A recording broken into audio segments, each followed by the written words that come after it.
Today's episode is brought to you by Archon Mounts. For those of you that are content creators and you want the best mounting solutions for your cell phones, your DSLR cameras, well, go to archon.com. Be sure to use my promo code Hawaii and you'll get 20% off your entire order. Also, all of their products come with a lifetime guarantee. So head on over to archon.com, keeping your devices within reach.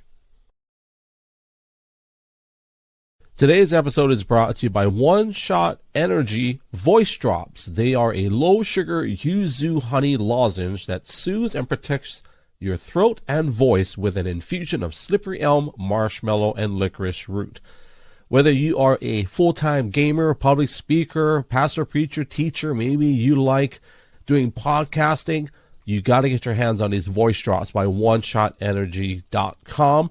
Be sure to use my promo code AMBGLO for 10% off your entire order. OneShotEnergy.com. To whoever may need this nugget of encouragement, things will be alright, so quit your worrying. I get it, the odds can stack back against the wall, but even consider it such, no, you'll stand firm. Sit and watch from the sidelines one too many times. What's up, family? Aloha. We are live. We are live. We are live. We're live on, what are we live on? YouTube, Twitch, Kick, and Rumble, as well as X, and then also Spotify, Apple Podcasts later, assuming there's no helicopters flying by or dogs barking in the audio.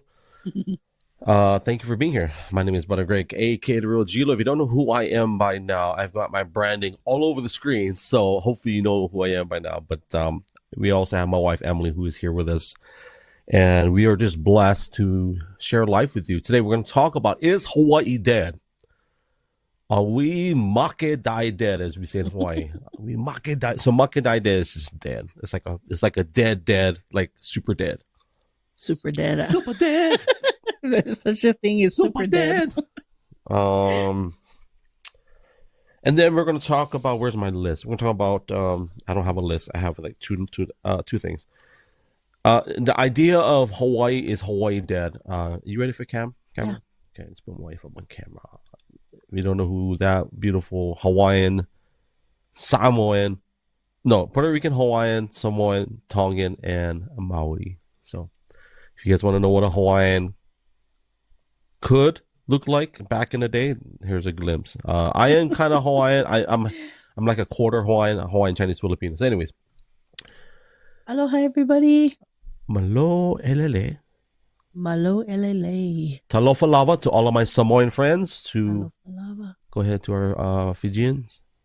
Pula vinaka. In case you guys wonder what she's looking at the lights. the Samoans in the lights. I'm thinking, wait, Bula vinaka is Fijian, and then Kiora. Kiora is Maori. Maori. To our friends in Aotearoa. In Tonga, you say malo elele. Malo elele. And Hawaii, we say. In Hawaii, it's yep. aloha, or it's afternoon, so it's aloha awinala. Where's aloha ahi ahi? Ahi ahi. Forget. Kind of. My brain is. And then if you are in Japan, to all of my friends in Japan, I don't know what time. Hey, Google, what time is it in Japan? The time in Tokyo, Japan, is 7:52 a.m. Oh, Friday. To all of my friends in Japan, ohayo gozaimasu. Hi. And then to our friends in Korea, annyeonghaseyo. Then to our friends in Tahiti, yorana. Yorana. So that's our greetings to everybody. To my friends in who else can we say hi to? And by the way, before I get my Spotify, let me give it a special shout out. I'm Spotify. I showed you the video last night. I felt so special. They made me feel special. So if anybody is thinking of being a content creator on Spotify, do it. Do it now, because they treat you really well. Okay, but you're gonna say hi to. Oh, because of countries. So I can't think of any other countries. I can say, well, I don't know Serbian, but. Good day, mate. Out there in the water. What is that? Australian. Saltwater Crocs there. Out there in the water. You want the flipper burger? No, I don't know what that is. I probably shouldn't have said that. Who else? Anybody else we can say hi to? What about Russian? Any Russian? What is Russian? Hey Google, what is hello in Russian? In Russian, that's привет. Oh yeah, Привет. Привет. Привет. I forgot about hello, hello. I knew that. Привет to all of my Russian friends out there in Volgograd, Russia. Appreciate you very much. I only have one guy I know. That is Alex from Russia Live on Twitter. That's it. So going back to Spotify, man, they made me feel special. So on Spotify, they do an end of the year compilation of everything you've done from podcasts to analytics, and man, they did a good job. I wish I could share. I think I can. I just haven't figured it out. But they made this whole video production of my stats and the people that I reached and my demographics. They threw out percentages, all that good stuff. Something else. I think that's it. But it was cool.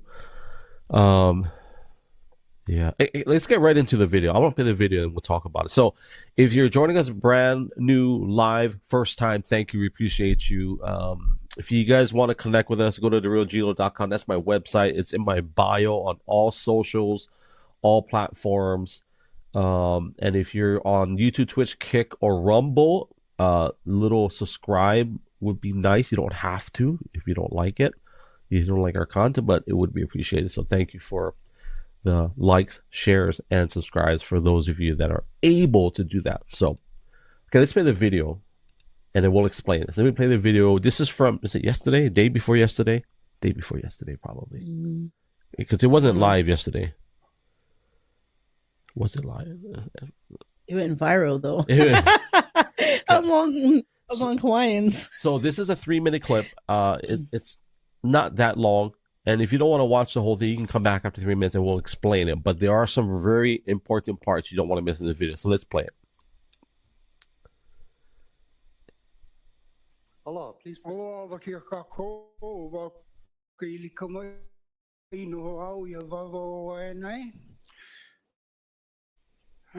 morning. I'm a United States Army Master Sergeant retired, 23 years. First 2 years in Vietnam, I did my 23rd year in Desert Storm.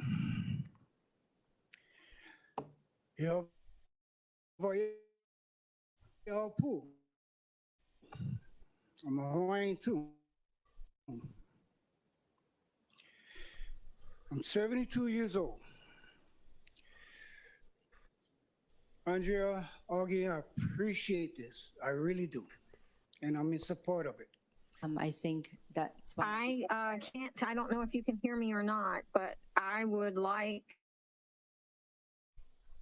the translation of the earlier testimonies for 61 and I think 62.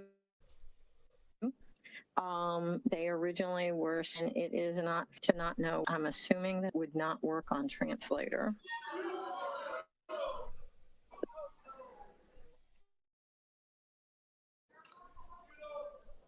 Okay, thank you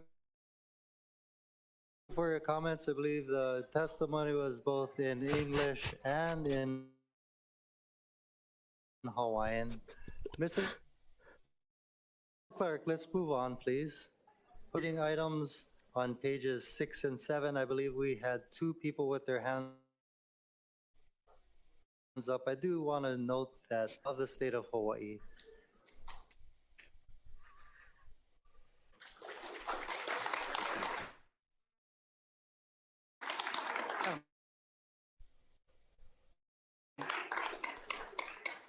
Councilmember Kiaina? Yes, and I'm sorry.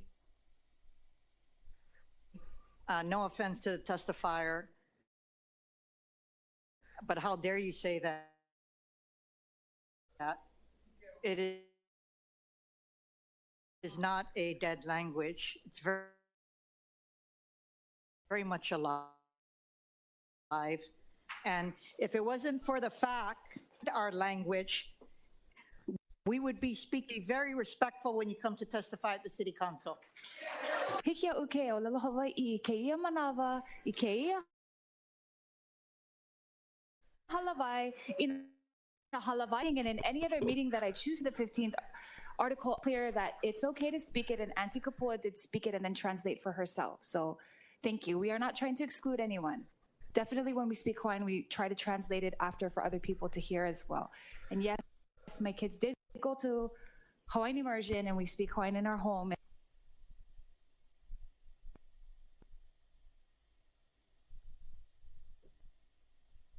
Okay, I think we froze. Or that. Let's end it just in case it locks us out. So It could be the video. Well, what she said in the end was that her kids did go to Hawaiian immersion school and they do speak Hawaiian in their home, and it is not a dead language. this thing might freeze us up. That's the thing we're operating on live. So yeah, so you want to go ahead and give us a commentary on what we just heard or saw. Go ahead, honey. Hiya. That was interesting.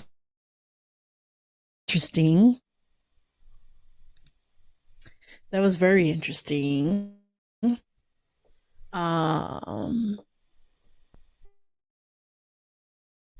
Because I was like, wait, what? Because the first time I heard it, I was like, wait, what? And so I went back to go watch the whole video because, you know, like what we just saw, you know, there were just very really say that and really, okay, I don't want to get into all of that because, you know, it is very, very annoying. Yeah, it's so to speak that this lady is not even from Hawaii.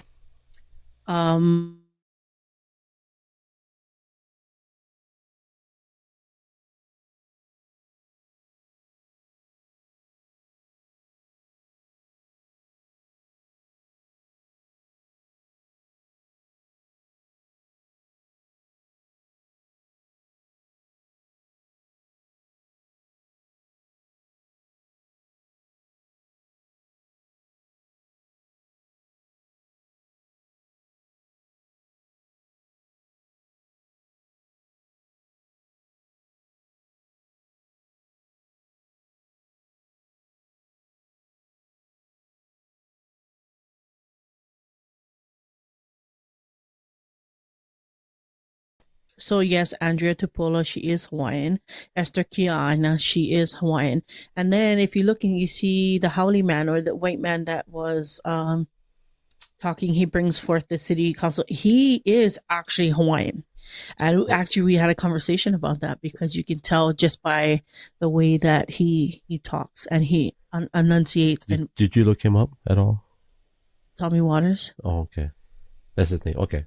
So Andrea Tupola actually, she posted a post and that's what I was saying. Okay. Because remember I was saying, it's like, he sounds like he's Hawaiian because you can hear the language. But so those three, they all actually graduated from Kamehameha, is what she said. And the three of them are Hawaiian. And he made a comment that he said, no, the Hawaiian language is not a dead language. It is the language of the land. So if we go into the Constitution, if you want to look up the Hawaii Constitution, in Article 15, I actually pulled it up so that we can look in that. Article 15, Section 4 of the Hawaii Constitution states that Hawaiian is the official language of the state. So, according to the Hawaiian... just to be clear, one of two. Hawaii has two official. Hawaii is not the official, it's one of the two. According to the Hawaii Constitution, the language of the land is considered to be Hawaiian, with the state motto, Ua mau ke ea o ka aina i ka pono. Okay. Translating to the life of the land is perpetuated in righteousness, signifying the importance of the Hawaiian language and culture within the state, making a Hawaiian and official language alongside English. I think we are the only state that has two languages. I did look it up last night just to make sure we're like I have it. Yeah, we are the only state in the United States that has a dual language, because now people are gonna fact check. They're gonna say, to be clear, there's 3 other states that allow other languages, right? But it's not the official state language, right? Because Hawaii was a kingdom in itself, so the official language of Hawaii was always Hawaiian. So, yeah. I believe so. That's why there's a dual language there. Yeah, because Hawaiians only spoke Hawaiian, right, until there was public schools made, and I don't know when that came into play, because in public schools you could not speak your language. You had to learn how to speak English, and they were trying to ban the Hawaiian language. Well, and it did, and for like my grandmother. No, yeah, I'm talking about in our lifetime, maybe they're trying to ban it within the whole state, but you got Hawaiian people who is not gonna. You got Hawaiian people like my great grandparents who like that's the only language that they spoke. They're not gonna stop speaking their language to try and learn your language when they're like 50, 60 years old. You can't change that in them, but they did, force them not to speak the language in schools. Well, they made it very difficult. They penalized them for speaking. Yeah, they couldn't speak the language in school. They had to speak English. Good to Obviously, when they went home. Good to see Tala. They couldn't speak the language. They couldn't speak that language. Let me acknowledge Tala. Hey, Tala, good to see you. Thank you for joining us. She's a very avid supporter of ours. I just might want to acknowledge her. So for context of the video, for anybody that caught it, if you didn't watch it, you can catch it on my Twitter, on my X. The lady who spoke, and you can correct me at any time, but the lady came in and spoke.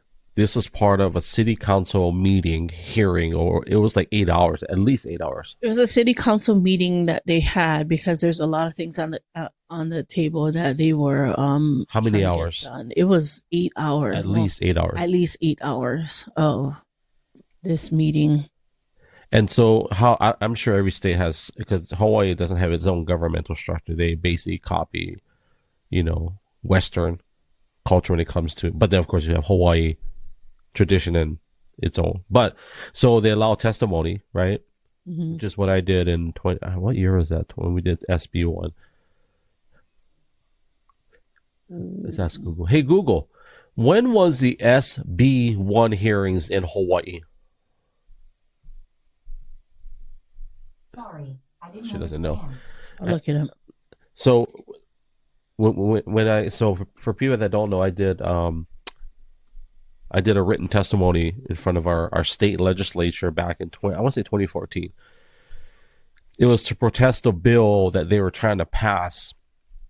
It was it was a law that they're going to try to pass without the people knowing. Like literally. Was it 2023? No. SB1 was in 2014 or 2013 or something like that. I want to say 2014. It's pretty close to when Jasmine, or not Jasmine. So yeah, so it was a law that they're trying to pass, a same-sex marriage law for the entire state. 2014, somewhere around there because Abercrombie was so whenever governor.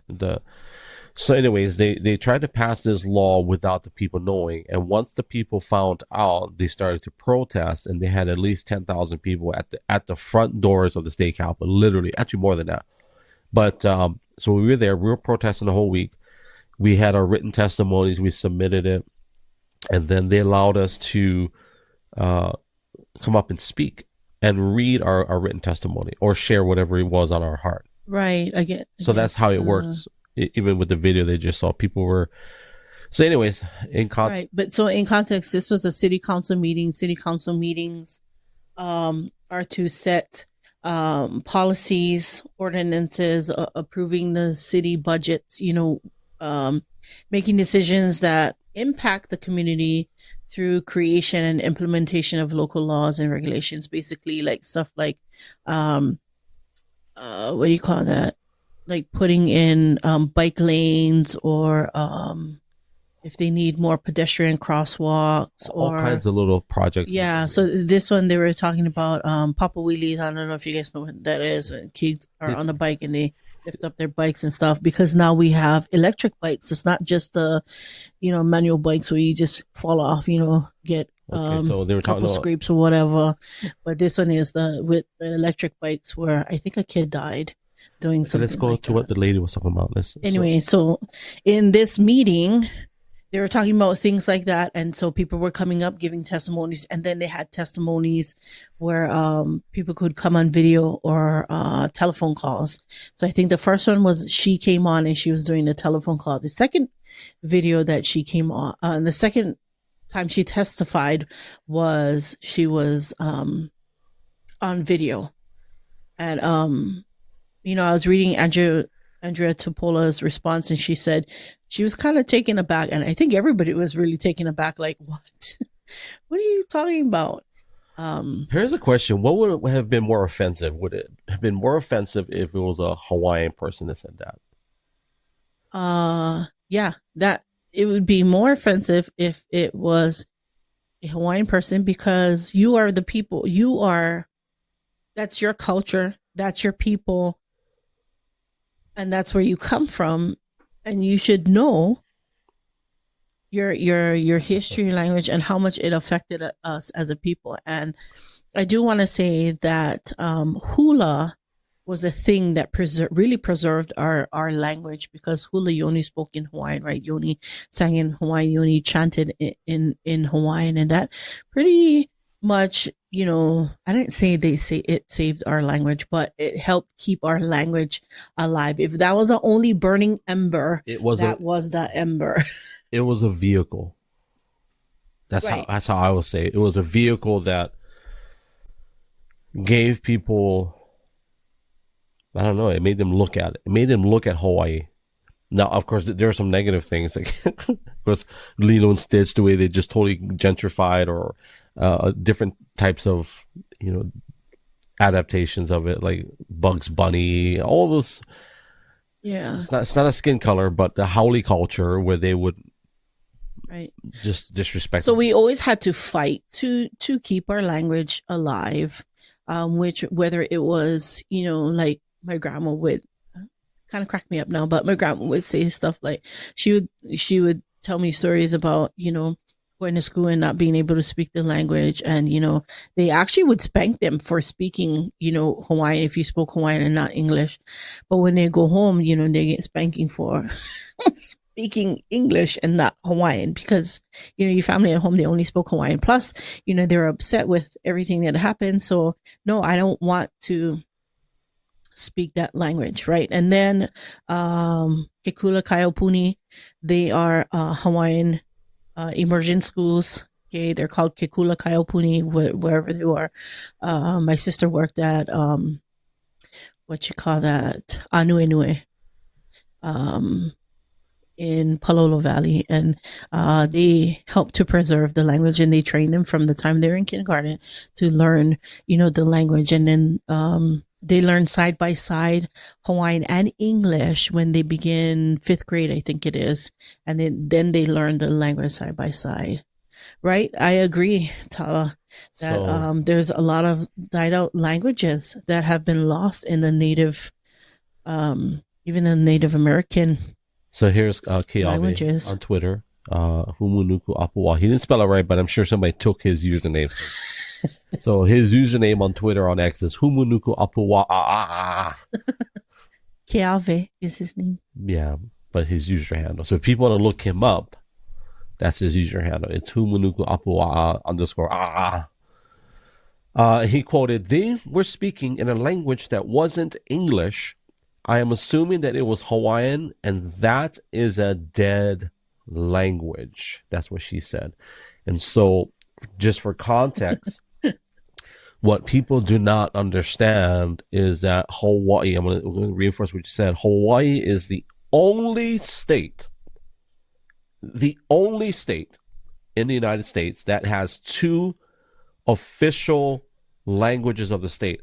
That now, when I was talking about Alaska, and there's 2 other states that have multiple languages that they accept.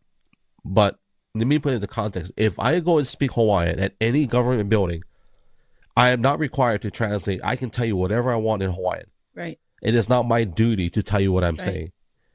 If you want to accept it, that's fine. If you don't understand it, that's you. You gotta go figure that. That's not, so that's because it's an official language, right? So because it's an official language, the government has to provide an interpreter for those who cannot understand. But it's not for me. But it's not. It's for them. Yes. So that law is very clear. That it's not so that you can conform to them. The law is very clear. Yes. The translator is for. I'm making sure that I know you understand. My wife's looking at me. I know what you're talking about. It's not for you, honey. It's for them. So they, my wife, honey, we're talking to people, not like. No, I, because I was gonna say in the same way, like because we have so many different ethnic groups in Hawaii, they have to provide interpreters for like those who speak Chinese in Hawaii. There are people who speak Chinese that is like a like Cantonese, which is a language, or even but Spanish. But you got Mandarin, which is a very rare language in Hawaii, and they only had let's 2 draw interpreters. that line. Let's draw that line right there. That's a good line to draw. All those other languages, Spanish included, they have to conform to either Hawaiian or English, according to state law and federal law. Mm-hmm. And in that case, it is their responsibility, not the state's, right? Yep. To make sure that if I'm Hawaiian and I speak only Hawaiian, tough luck. Hey, this is the official language. You go figure it out. I'm not required to provide translation. If you want to get a translation, you go ahead and go do so. So that's the difference between Hawaii and any other state. So, for example, most people say, well, Spanish is, well, if you speak Spanish, by law, right, it's not the same as it is in Hawaii when it comes to Hawaiian. Mm-hmm. So, and this is why we have an official language, is because Hawaii was a kingdom in itself. And so when Hawaii was a kingdom in itself, we did accept different people who wanted to come and be a part of Hawaii. And they also spoke the language because they learned the language because it was the language of the land until annexation or whatever happened. Annexation happened. Yeah. Let me take that off screen because we moved that. But that is why Hawaii, we have our official language as Hawaiian, and then of course we had 2 different people, kingdoms, whatever, at that time. So when a lady said, I don't think it's fair that testimonies number 61 and 62 or whatever she said, that it's not fair that they can speak something and nobody understands. But and she wasn't listening because she wasn't paying attention, because whatever whatever was spoken in Hawaiian, most of the people who spoke in Hawaiian, it wasn't just that one lady that was giving testimony in Hawaiian. There was a lot. Okay? There's So if you heard that one man that was talking, he was speaking in Hawaiian as well. But they also come back and let you know what they said out of courtesy to you, and then to perpetuate our language so that you could understand our language as well. So it's like it had dual purpose. It wasn't just I trying to go over there and trying to make like I'm. We didn't show the video, but if you guys go on my Twitter, on my X profile, there were other clips that where the lady came back. Yeah, she came back again, and she was flexing federal law, which is kind of irrelevant when you're doing a city council hearing. This is not a civil hearing this is just to pass local city ordinances and policies. So but this thing is getting so much traction. Yeah, you got to go on Hawaii people. It's if you guys want to go for the full story, go on to on my Instagram and follow Andrea Tupola. Tupola? Is it Tupola? Tupola. Tupola. So Andrea Tupola, She's one of the lawmakers. And there's another great lawmaker. If you watch the video and you zoom in to the right, you see one of our favorites, Augie T, Mr. Augie Toba. And we're actually friends with his brother. I met Augie, but it's just like in passing, superficial. But his brother, Ronnie's funny. The whole family's funny. Yeah. Anyways, yeah. So, but okay, so in this city council meeting, this is why they have city council meetings. When it's public, you can come and give your testimony, and that's why they were sharing different testimonies. And the testimonies that were shared, if you're listening to the people, they're talking about the issues at hand, right? And this lady was like, not talking about the issues at hand, basically. But the second time she came back and she gave her testimony, at the end, she was trying to come back and say something about to Andrea, who corrected her about the language. And then she was saying something to the fact of it being a dead language again. And so Tommy Water goes, oh, so I guess this is the that's first the time. lady. Yeah, so they figured out she was playing Ninja. And by the way, hello, TNT. I'm TNT. Dynamite. He's on Kick. Thank you for being on Kick. But yeah, he was like, well, that's the first time I've ever heard of our language being extinct. He used the word extinct. Yeah. The funny thing is, if you look at the guy, the chair? Oh. So if you look at the chair of in that hearing, very fair skinned, right? Mm-hmm. But the truth is, if you know, you know. You listen to him talk, you're like, this brother gets some pidgin. You know what I mean? He has some legit Hawaiian, because he said our language. Yeah. So. And I said the same thing before. I said people who lived in the land their whole life knows. Yeah. They know, and even the Howleys that was born and raised and they grew up there, they cannot hide it. They cannot hide the culture that's in them, even if they're not ethnically Hawaiian. They're one with the land, basically. When you think about it, I mean, they love being in Hawaii as well. You know? The culture. More and more people are upset about it because, Tala knows the same thing. People get upset about it because, our languages were almost died out. We almost died out people. You don't have a language. You don't have an identity. You don't have a culture that you can, really identify with, which brings people to a place where they're like, who am I? I don't know who I am. Right. And when you kind of get into that place where I don't know who I am, then people kind of go haywire because I'm gonna put her comment up. I didn't mean to dismiss it. I know you read it, but so Tala said that my tribe has stomp dance and the songs are a big part of that. Many can't even be translated, but now people still know them at least. And my wife and I were talking earlier before we went live, before we turned the cameras on. We were talking about how did a character? We didn't disagree, but I want to be clear that Hawaii. I'm not saying there's levels of worse or worser or whatever. What I am saying though, there's a little difference in how Hawaii was treated and the First Nations people of North America. The First Nation, again, I'm not just talking about United States, because we're talking about United States, Canada, and probably lower parts of the North America. Well, all of North America. When you look back in history, all of North America, this is where the natives were because they followed where their food was. My point being is that there was 30 million that were massacred over a period of time.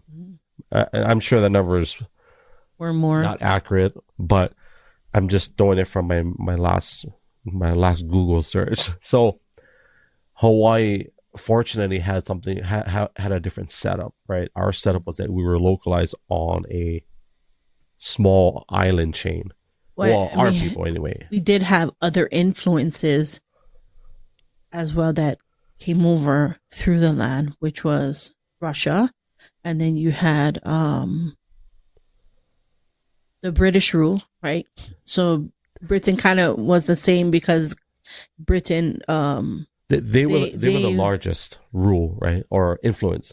Right. And they operated as a kingdom as well, back then. So I think I don't know what Russia didn't have the heavy influence or interest, and I think part of it, because you look at the dates, look at the time frame. America became I don't want to say nation, but in 1776, right, 13 colonies. Right around that time, we already had plantations and people monetizing our land, basically, right, and so you figure if England, the UK, or not UK, if England could not advance on that front, let's take this on this side. So they start influencing. That's why for people that look at a Hawaiian flag, they're like, wow, that looks a lot like Britain's flag. That's because there's a lot of British influence. That's where the flag came from. That they got the flag from Britain, and then they made their own design on it. Our kings and queens weren't not smart. They were very smart. I mean, Kamehameha made friends with Russian commanders and stuff. He saw, he was a strategic king of war, right? He was very strategic in the way that he did things. I mean, he had to be in order for him to conquer all the islands, right? I think that was a saving grace when it comes to our people, culture, the language, is that even though different islands and different different chiefs had different ways of saying or doing things, for the most part, it was very similar and everything came together. Mm-hmm. Even though it led to the overthrow of our own kingdom. Now, he did have family that ruled other islands, right? So, of course, they're going to come alongside him as well, right? And then you got, I think it was Kauai that just surrendered, right? And let me acknowledge some people real quick before they step out. Fractal Surfer, thank you for joining us. Beth, we see you. And of course, Tala, thank you for me. And of course, the other people that are incognito, thank you for watching. Of course, YouTube, Twitch, Kick and Rumble. If you're not already subscribed, please do so. We would love it. You don't have to. And if you like just listening to our beautiful voices while you're on the road, you can follow us on Spotify, Apple Podcasts as well. Just make sure you click on that subscribe button. Okay, set it off. Go ahead, honey. I am going to say that Hawaii is not dead, but I also feel like, and this is my opinion, is that if you raise up the rent or the prices of the land, right, then where you expect the people to go, right? And if you get enough of the people of the land to move out, right, and then you get a westernized state. And traditionally, historically, that's not how we operated as a culture. Mm-hmm. Right. So a lot of people like, well, somebody said the other day, just Hawaii go do the tech industry. And well, that's fine. That works. But that's not how our people, it's kind of like a lot of indigenous cultures in North America. You can call them whatever you want, Indians or Native Americans. But it's not in a culture to have land ownership. We were stewards of land. Right. And if you really want to get into it, that goes for Haole culture too. You think you own the land, but after you're dead, like, you don't own it. Somebody else does. Somebody else does. It's not you. Yeah.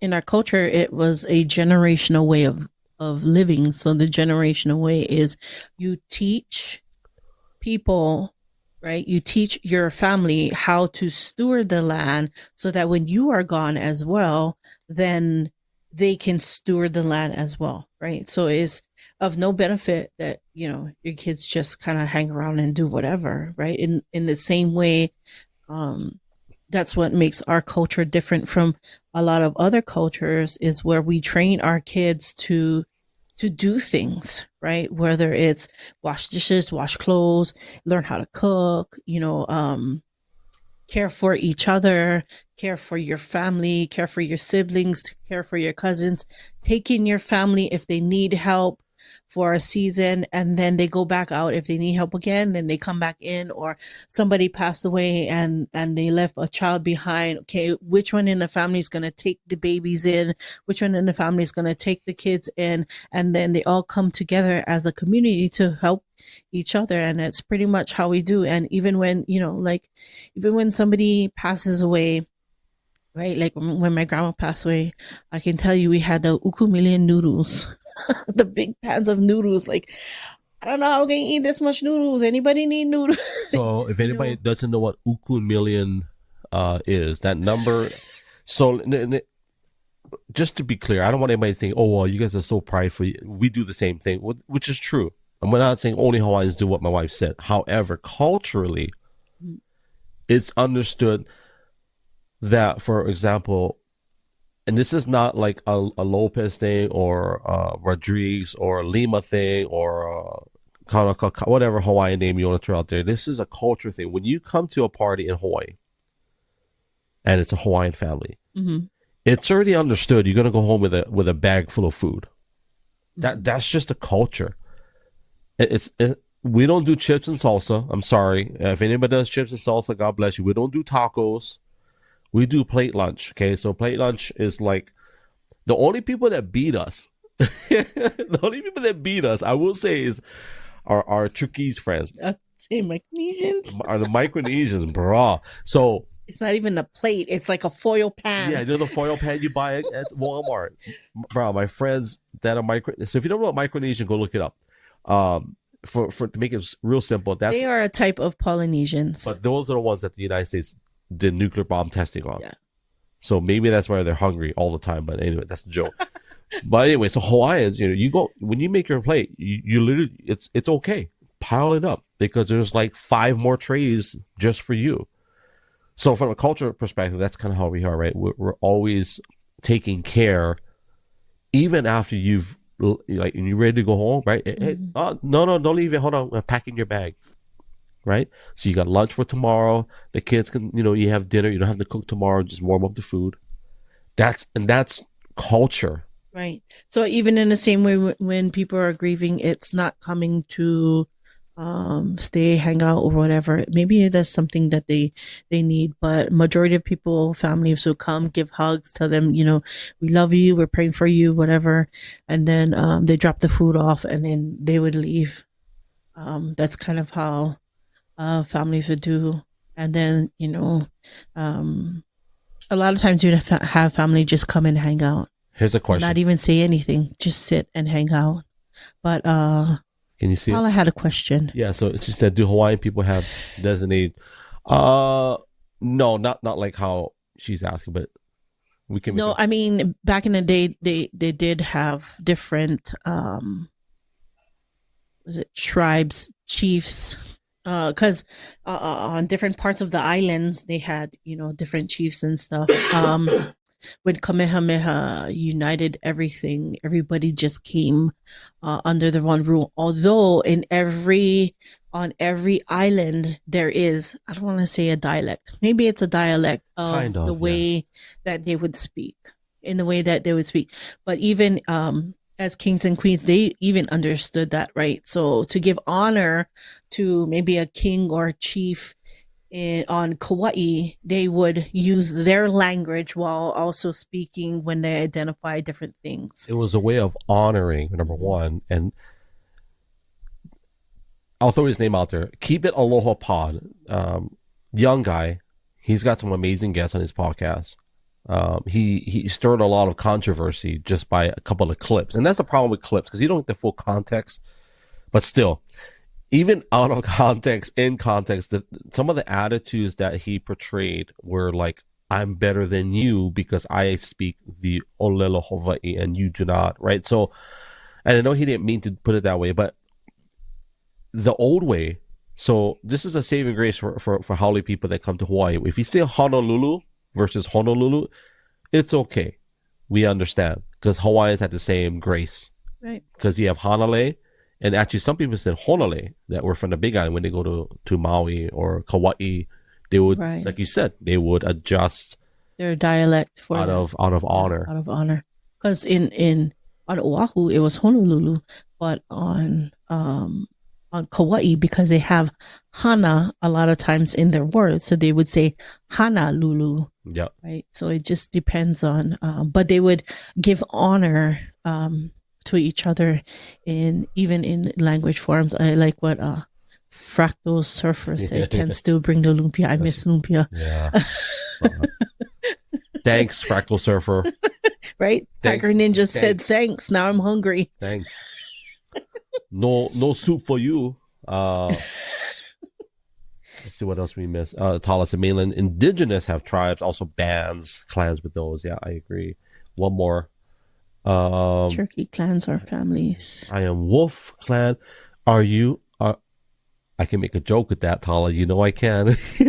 I am Wolf clan, so I would not marry someone else who's also Wolf. Oh, interesting. I can make such a joke with that, but I will refrain.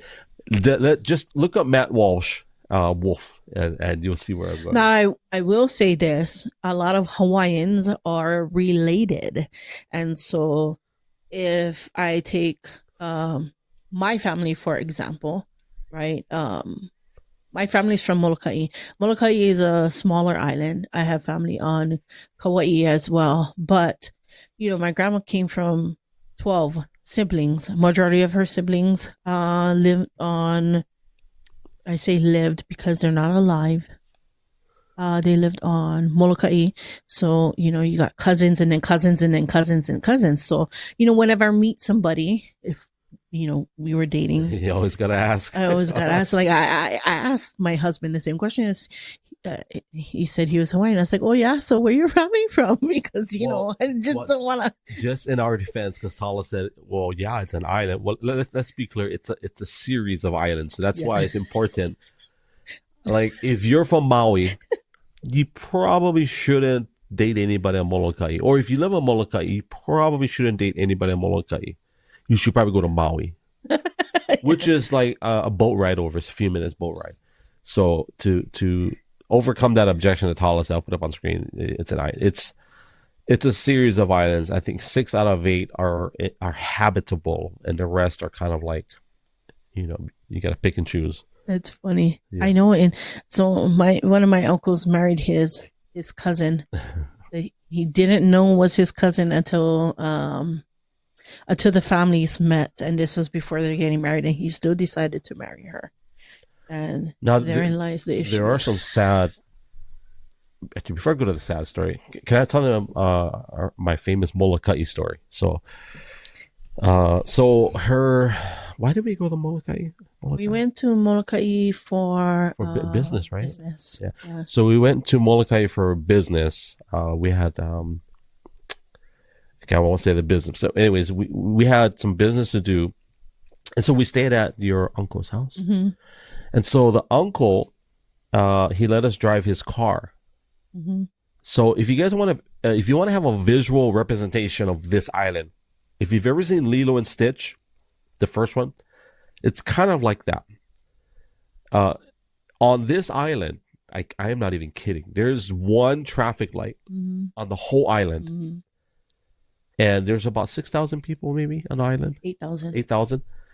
So for 8,000 residents, there's one traffic light. And it doesn't work. Okay. And it blinks. Instead of working, it blinks yellow. And there's a pizza parlor right there. And I remember we were sitting there at one time eating pizza.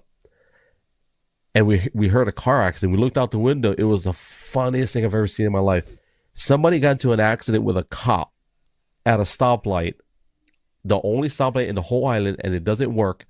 I like that could have been a better story. But anyway, so your uncle's car. So we drove her uncle's car around the island, and everybody was waving to us. Yeah, and I said, you better wave back. Yeah, you better wave back. And he said, why? And I said, because everybody knows everybody on this island. He said, for real? Okay. We went to the market. Okay. One, in Kaunakakai, there is one strip basically of stores, right? And we went to the friendly market, the friendly market, that's what it's called. Anyway, name has never changed since I was a kid. But anyway, we went into the store and we were shopping and we were at the checkout and the girl was talking and then she said, "Oh, you're not from here, yeah?" I said, "No, my family's from Molokai, but we're from Oahu." She goes, "Yeah, because you're driving Chucky's cars. I was wondering where Chucky was." I said, "Oh, that's my uncle. That's my mom's brother." Well, remember what I did? You remember what I did? I put on his glasses. So I put on, my uncle's, he had his sunglasses and he had this big, like, it was like Donnie Brasco sunglasses. You guys know who Donnie Brasco? Put on a Donnie Brasco. I think, drive gangster, lean back and just, I had to do a shaka. And like, no, they knew it wasn't him, but. But she said, "Oh, tell Chucky and Paula I said hi." I was like, "Oh, okay, what's your name?" And so when we walked out of the store, I said, "That's why you tell everybody hi. I don't care who they are. You just wave at them because it could be my family that is driving past and going, 'Oh, Chucky, stuck up and down,' wave hi, right? You stick your shaka out the window." Yeah.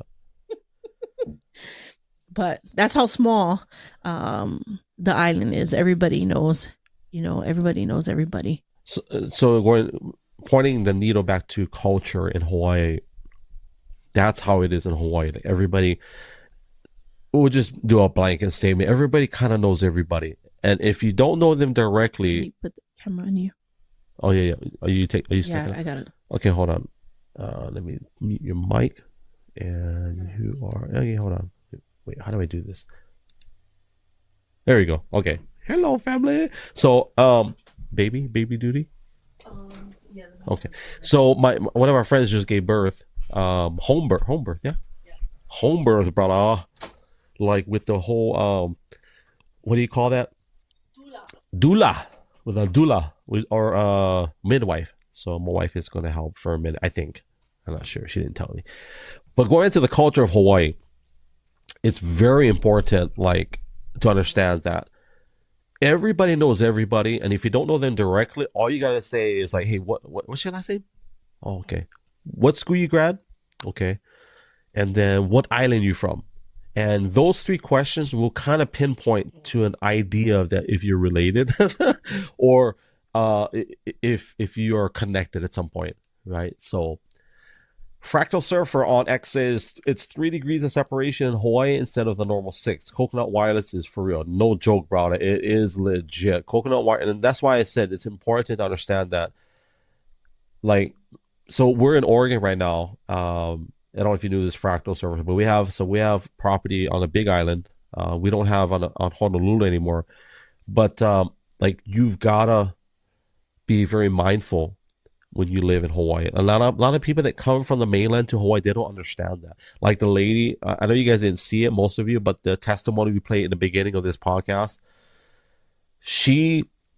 I don't think she understands that Hawaii is an island, and when you do something like what she said, when she said that Hawaiian is a dead language, when she said that, I don't think she understands how crazy that is for her. And like, here in Oregon, you can kind of say and do whatever, and you just drive over to the next state. It's a good chance you can kind of hide. Hawaii, you can't hide. Like, you just can't. And so, even though we're like, so our house in Honolulu, where we lived, it was 1 million people in that tiny little space. So I'm not sure if Todd ever seen our house. I had a few people from X that actually came to my house in Honolulu. Even though there's 1 million people, it's all congested, and just where we lived in that little pocket, we didn't really know anybody. But then as soon as we got out, we start talking to other people. We kind of had connections, right? But in that respect, when we're talking about culture and the way things work, here's a sad story. I was hoping my wife would be here, but there's a very sad story. There are these low-income projects in Hawaii. One of them is called KPT. And one of them is called Mayor Rights Housing. Okay, so KPT stands for Kuhio Park Terrace. The other one is, what did I say? Mayor Rights. So they were kind of close. They're within 5 minutes of each other. Very heavy low-income families. When I say heavy, I mean a lot. There's a lot of low-income families, multiple ethnicities, predominantly Polynesians, Filipinos, not a lot of Hawai'i people. If they were, they didn't last too long because economically, you know, just in that type of social economy, Hawai'i people don't do well in Polynesian low-income communities. They get beat up a lot, you know. So, here's the story. There's a lot of gang. So people that don't know that there's actually a lot of gang activity in Hawaii. A lot of it is stemmed obviously from the father's not being in the home, not having a good family structure. A lot of that you can say systemic. I don't buy that it's only systemic, but there is some systemic things attached to it. But that doesn't make excuses for it. The other thing is that there's a lot of gang activity that are tied to Samoan gangs and also with Mexican gangs, which sounds strange. It's not necessarily Mexican gangs in the communities. It's tied to the drug industry. Okay, so for example, I don't know what it is in 2024, but a few years ago, Mexican gangs, Samoan gangs were basically fighting over the meth industry. That's one of the markets. Okay, so, and of course there's others. There's the Yakuza, of course, and of course triads, which is not really. I've never heard anything crazy. We hear about it. So if you don't know, my wife's auntie retired from the Honolulu Police Department. I have a lot of friends in law enforcement. So there are activities like that. So going back to the culture, those two communities, KPT and Mayor Rights, they had a gang altercation. Both Samoan gangs. One person ends up killing another person. So two rival gangs, they kill one. They find out later that the guy that killed this other guy, they were related. They were cousins. And that was probably one of the saddest moments in our history in Hawaii, at least in my generation, in terms of that. Like, when you kill your own family, you don't even know it. That was pretty crazy. You know, it's like, and that goes to show with our culture, just how close, you're a lot closer than you think. You know, and they were legit related. It wasn't like, oh yeah, that's my cousin, Tuo Tagovailoa, that's my cousin. No, it's not this Miami Dolphins, oh, that's my cousin. This is legit family. You know, and by the way, Dylan Gabriel is my wife's nephew. He's legit. So if you don't know who Dylan Gabriel is, I think he's going to win the Heisman. Yeah, me too. You think he's going to win? Okay, your mic is hot. I think so. You think he'll win? My whole family is posting it on. I hope he wins. Facebook. I hope he wins. I'm going to be so excited. So excited. They did an interview with my cousin the other day. Oh, they did? Yeah, he was super happy too.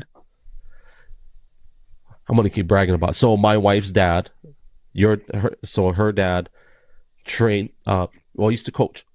Mm-hmm. Dylan's dad, yeah, in football. And Dylan's dad was actually pretty great too. So I hope how close are we to the Heisman? Let's look it up. There's four picks. Four candidates. He's one of them. One of the four. So they had an undefeated season, and it was held on December 14th. Who won it? December 14th.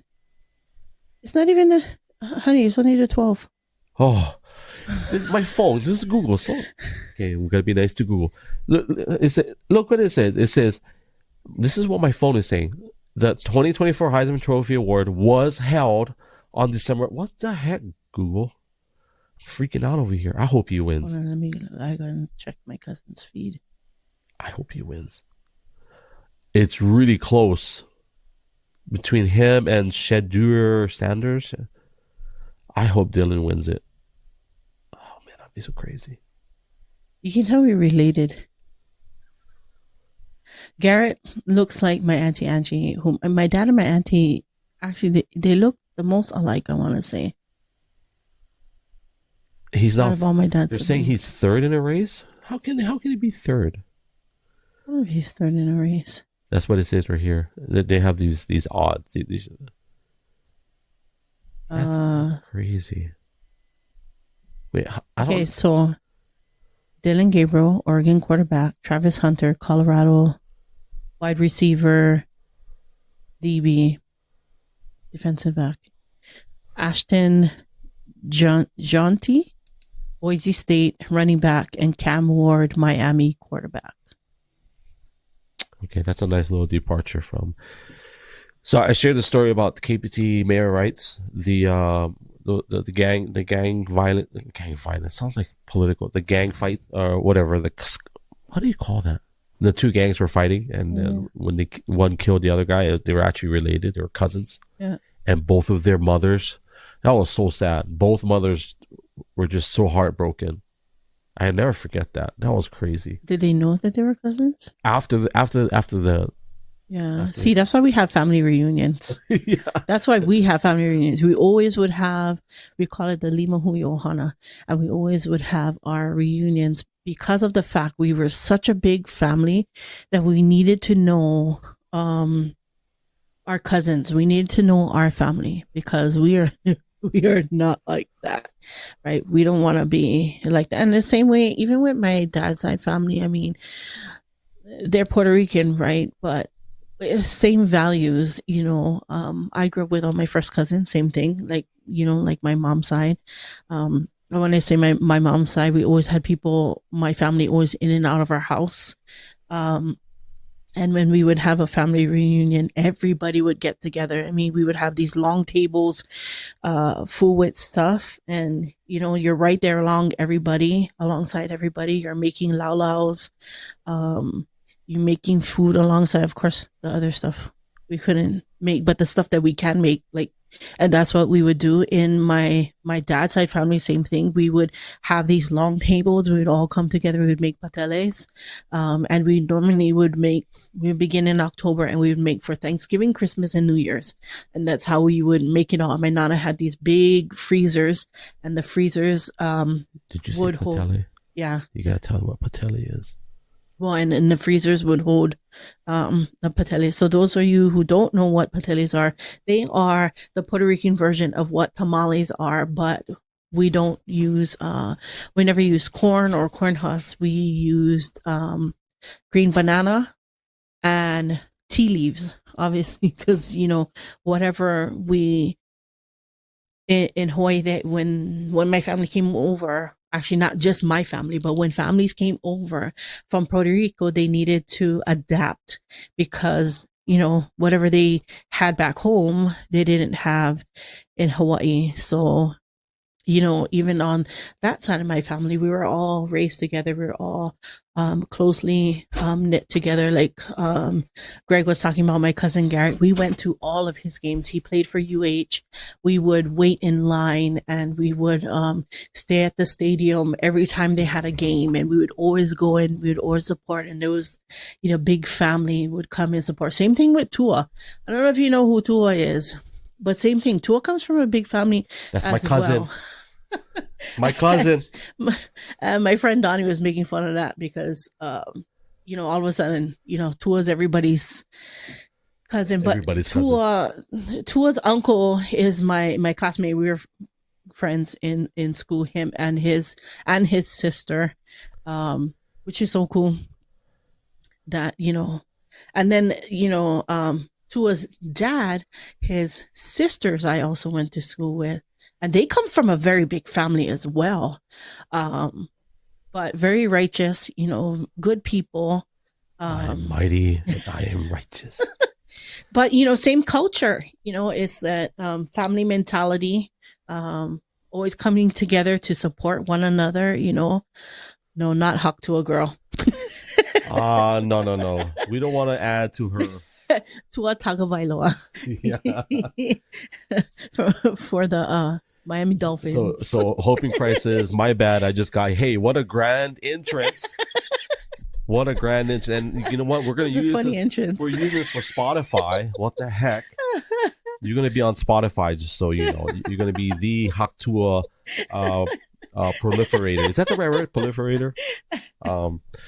I wanna put some grounding here. So we're talking a lot about Hawaiian culture. We're talking a lot about a Native American, First Nations, Indian culture. You can say whatever one you like. I don't want to offend anybody. But we're just talking about, this is the culture. The culture that we keep. This is the culture that we have. So to ground everything, I want to be very clear that first and foremost, my wife and I are I don't use this word a lot. We're Christians. We just love God. We, like, obviously Jesus is in our heart. The name is Jesus.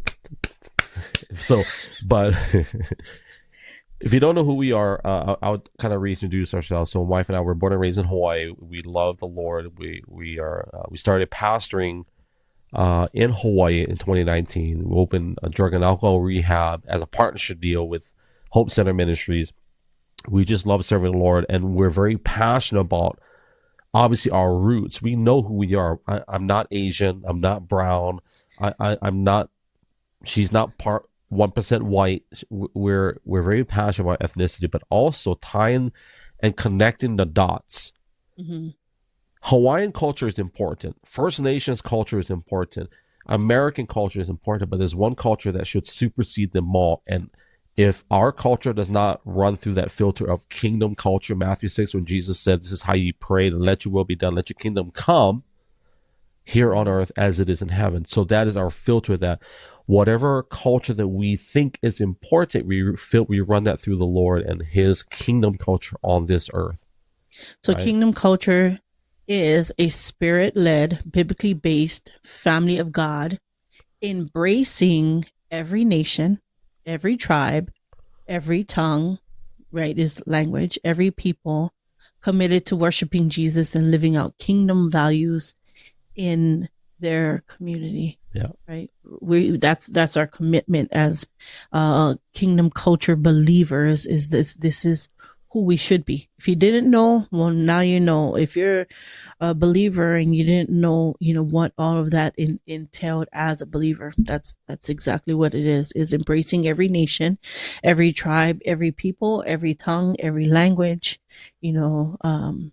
We are committed to worshiping Jesus and living out those kingdom values in our communities. And as believers, this is, this supersedes all of our culture. So to answer the question, is Hawai'i dead? We didn't do the title to be we didn't do it to bait and switch anybody, but thank you. But part of that is like some of the culture has to die. There are certain parts of our culture that we should put to death in the era of paganism, certain things that are not of the Lord, when they worshipped things that are not that are just straight up idol, right? When we go back to history and historical writings, there are Pele is a big thing in Hawaii, right? But It was never on every island. It was only on the Big Island. Kauai was different, like every island I feel like had their own little tidbits of things. Here's a side discussion to that. Do you think it's because they didn't have access physically to the islands, so they had to, you know what I mean? Well, maybe, but I think my roots are in Molokai because that's where my grandparents came from. My great grandparents came from Kauai. My great grandma, so the family on Kauai is they were believers. So my tutu that came over from Molokai, she's the one who gave the land to the church so that they could build. So what is Molokai famous for? If we just, and this is for fun. What is the island famous for? If it was a god, demigod, or a little micro god, or a big god, what would it be? I tell everybody. I know. Molokai was known for, you tell me. You tell me. Honey, you're bumping the mic like crazy. Sorry. You're driving me crazy.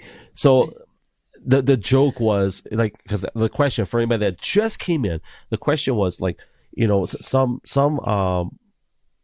she said Big Island, because I'm from the Big Island. So for geographical, I'm gonna do it. I can't do it this way. So I think this is right. I'm gonna try to do it on screen. So Big Island, volcano, snow. We have volcano, snow, desert, rainforest. You have who's closest to us? Maui-ish. I'm gonna get it wrong, but so basically, Big Island, which is Hawaii Island, you got Maui, Kauai. Have a lovely day, Disco Papa. Hey, Disco Papa. I didn't even know who's. I'm so sorry I didn't see you come in early. I appreciate you being in here. Sometimes my software doesn't show me exactly who's in here, but thank you for being here. I appreciate you. So anyways, the islands all have different geographical features. I think Maui is next to Maui's next to the Big Island. Yeah, Maui's Then you got, closest.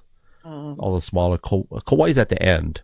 Yeah, because Kauai is the oldest island. So as far as major, you got Big Island, Maui, and then you've got Oahu, and those are the three bigger, and then all the ones in between. Molokai is between Maui, so that's why it's such a small boat right away. And then Kauai is not at the end. Ni'ihau is at the end. Well, Kauai is at the end in terms of inhabitable. Yeah. So that's probably what I should have said. Habitable.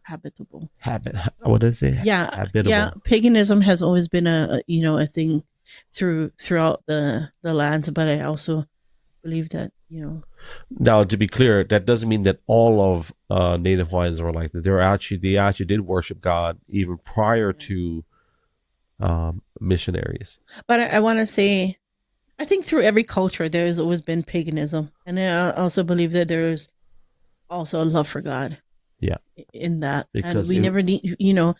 People always say it was. They always say, "Oh, the white man is the one who came over to Hawaii and introduced." No, we already knew who God was. So, for what I've been told about, even the names of, you got Hawaii, you got Maui, you got Oahu, you got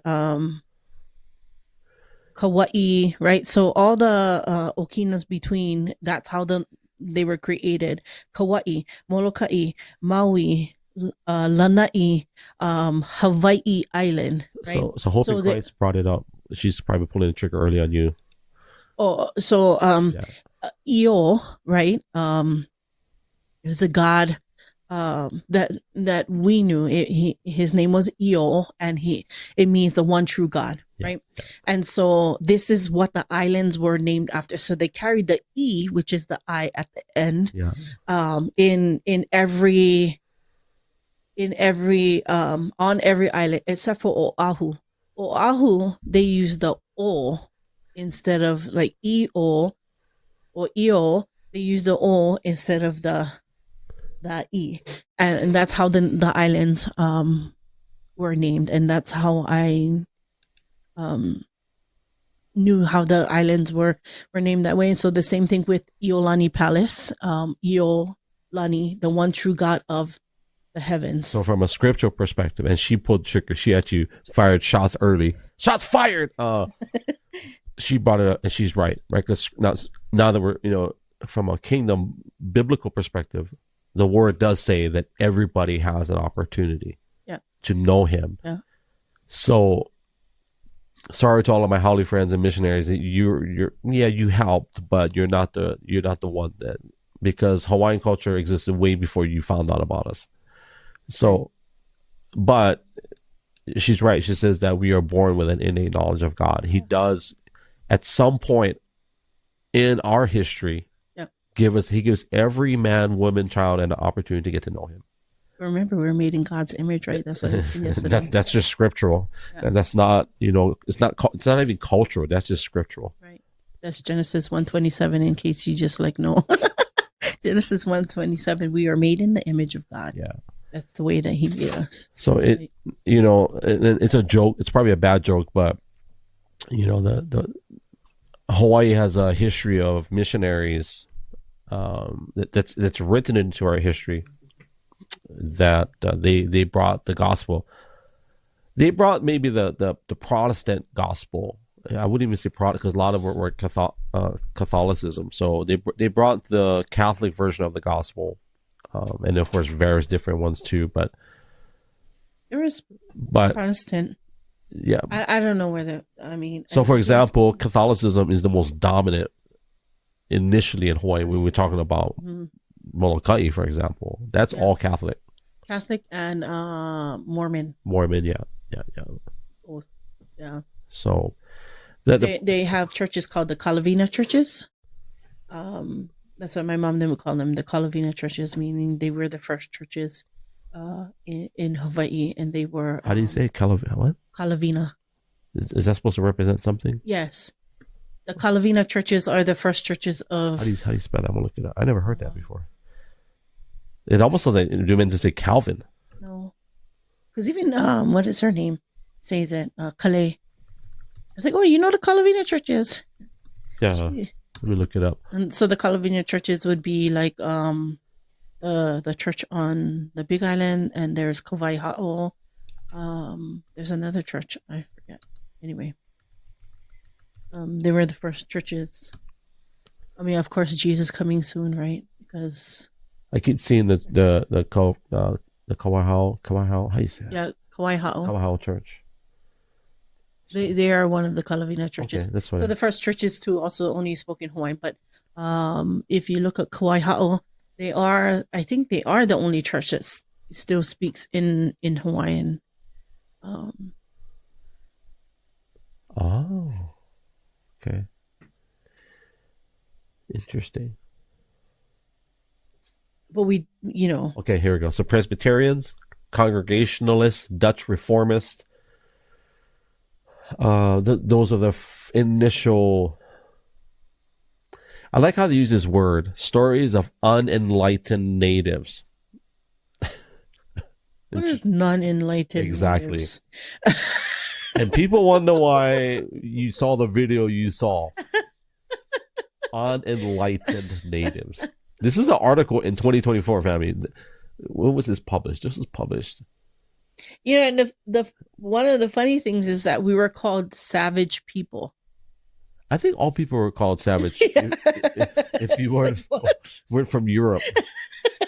Bunch of savages. Savage, that's savage. I'm savage, Greg. Yeah. I mean, we were called savage people. People weren't happy because we are dark people and we had a kingdom. It's like, what? Well, we are credited for killing Captain Cook. So maybe that was savage. Yes. I mean, although, okay, so the history of the people versus the true history, right? Yeah. Captain Cook. Okay. He was a crook. Yes, they did kill Captain Cook, but if you have a king and your king is taken hostage, what do you think the people are going to do? Retaliate, right? Yeah. So Captain Cook had died in an engagement in Kealakekua Bay because he decided he was going to take the king hostage. And what did you expect the people to do? Like, okay, bye, king. No. And he was probably drunk. Let's be honest. He was probably drunk because you're outnumbered thousands to, what did he have? 100 people at best? Not even that.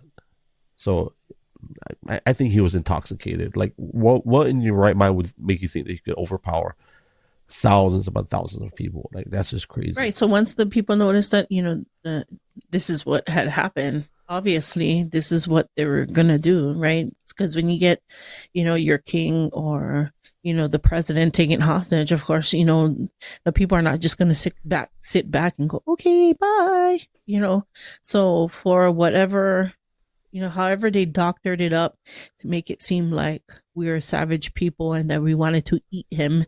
And it's funny because I shared that story with my grandma, right? Because a lot of my, all of the things in history or what we've been taught in history, when I would go to my grandma's house, I would ask her questions. And she would get so mad. And she's like, we did not eat that king. Not that king, but she said, we did not eat Captain Cook. Why would we eat him? She said, we are not savages. We don't eat people. That's interesting. But yeah, I mean, that's one of the history things that they would tell, that we were savage people, that we ate Captain Cook because we were upset. We killed him. But, when you think about it, when you actually look at the history and the way that they're telling it, well, here's the real historical part. They came on land overnight. They went to go steal a king. Well, what do you expect the people to do if you're taking their ruler? Like, if we take it to modern times, like if it's the president of the United States, right? People are not going to sit back and just let you take the king. I mean, the president, right? In the same way, that's exactly how they reacted. And they should have reacted in that way. And Captain Cook shouldn't have. Yeah. Yep. The Savage tagline. That's funny. I was looking at a comment article. Tackling the Savage. Oh, I got you. So Tala is a savage, bunch of savages. So I had to go fact check myself because sometimes I just say I pull the trigger early. So and this is not, guys, we're not historians. We are passionate about our culture and our people, but what can be verified through fact check is that there are literally thousands of people that surrounded him. So, like you said, you're going to try and come and take our leader. Hello. So I don't know how it actually played out because there's different stories there, but in a nutshell, there were literally thousands that just surrounded them.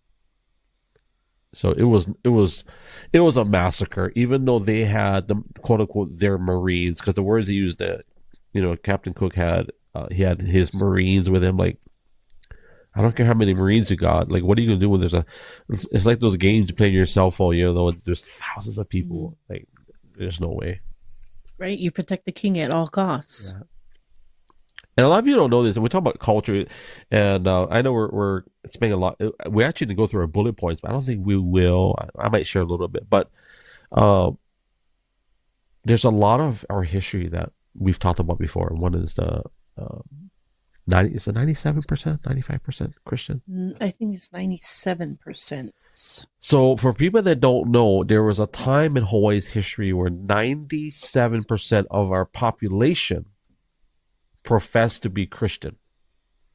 I think we're the only people, and I won't say state because they weren't a state at the time, but we're the only people that are connected to this union, this United States, where 97% of our people were Christian. And of course, a lot of that came through, through rule, through the monarchy at the time. So, and it wasn't a monarchy where it said you have to do this or else. That's not how it went. Yeah. It was because, I would listen to my grandma, and they wanted to honor the king. Yeah. They wanted to honor those who were ruling above them, and so they came into alignment. With what do you call that? With that which, the ruling king. They loved, they served, and they believed in the kingdom rule at the time. It wasn't a dictatorship. It wasn't evil monarchy. It was, they actually believed, and that's, I think the reason why it worked was, one is the type of culture that the Hawaiians were. Mm-hmm. Even though they had a Western form of governmental rule instilled upon them, right? So for people that don't know, part of the overthrow of the Hawaiian kingdom, it started with the infusion of British culture. That's really where it started as far as the overthrow. So what they would do is they would pick royalty from Hawaii, and they would send them to England, and they would learn the ways of Western Western ways, basically how to operate in government and learn about the laws, and that's kind of where it started. That culture of Hawaiian culture now being sent to, and then they would come back, and that's how they would. Now I know there's a lot more details, and I'm sure a lot of my Hawaiian historians you missed a few. Yeah, I know I missed a few, but in a nutshell, that's kind of how the culture started to change. It was when they started to go educate our leadership in different different countries, right? So, now, remember we said in our history, like Ka'ahumanu and Keopuolani, they converted to Christianity, and I don't know how that happened. I don't know if they just had an encounter with God, or what influence, what had influenced them at that time. And this was way before. What year was this? This was during Kamehameha. So before Kamehameha had passed away. I or during Kamehameha's rule. So before 1750-ish, maybe around that. Because when did he unite all the islands? Like 1790 something. No, not that. It was before that. Because wait. Yeah, I'm in the wrong century. So in the 1890, because the overthrow was 100 years after that. Close to 100 years after he unified. Yeah. We gotta go look at it. Because it wasn't that long ago. Right. 1810. What? 1795 he conquered. Yeah, so about 100 years after he unified is when the overthrow of the Hawaiian Kingdom happened. Right. Under one government. Yeah. I hope somebody's learning something about our culture, because this is fun for us talking about. This is probably the most energetic one we've had this week. Cause, yeah. But I want to reinforce what we said, that as much history as we're excited to share with you guys, it really does point for me and my wife and our family that as important as our culture and history is, there are things that we have to run through the filter of God and say, does this bring you honor? Because there are some things that in our culture that do not honor the Lord, right? And we have to make sure that we're careful on certain things. That's why, for example, hula, there are some types of hula that you know obviously better than I do, that you just don't do, right? Because it doesn't glorify the Lord. It doesn't glorify the Lord. So not all hula is evil. Not all hula is satanic.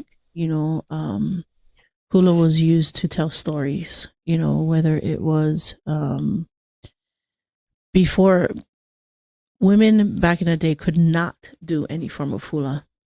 So it was the men that did, and they didn't, dance feminine. The men danced very manly in their dancing. And the men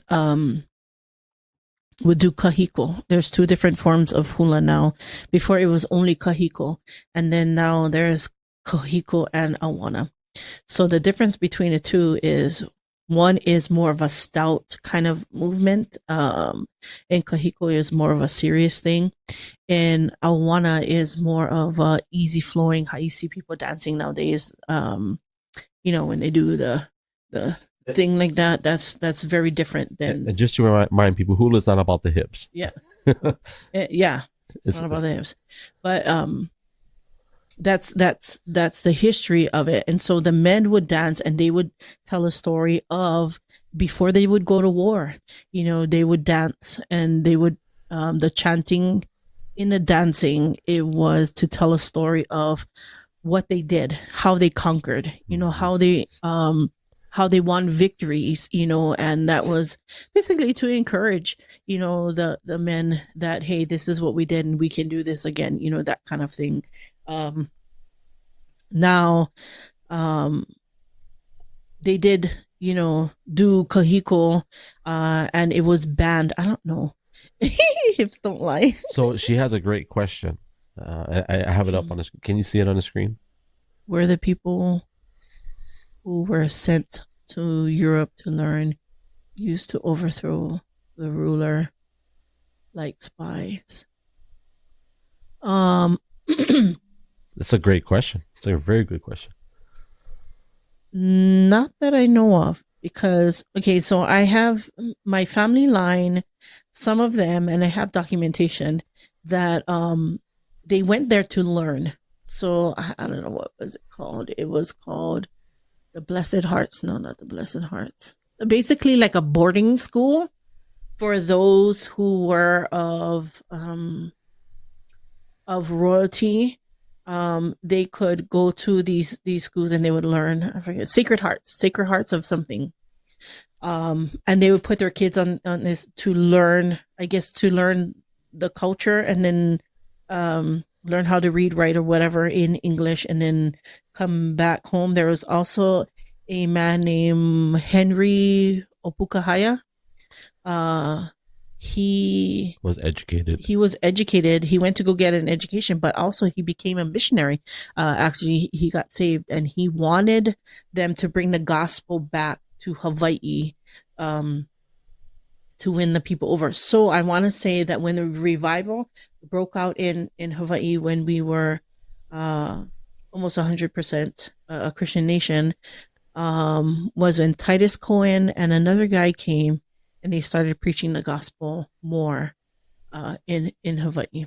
But it's not like we didn't know who God was, but the revival happened during that time when they had came over.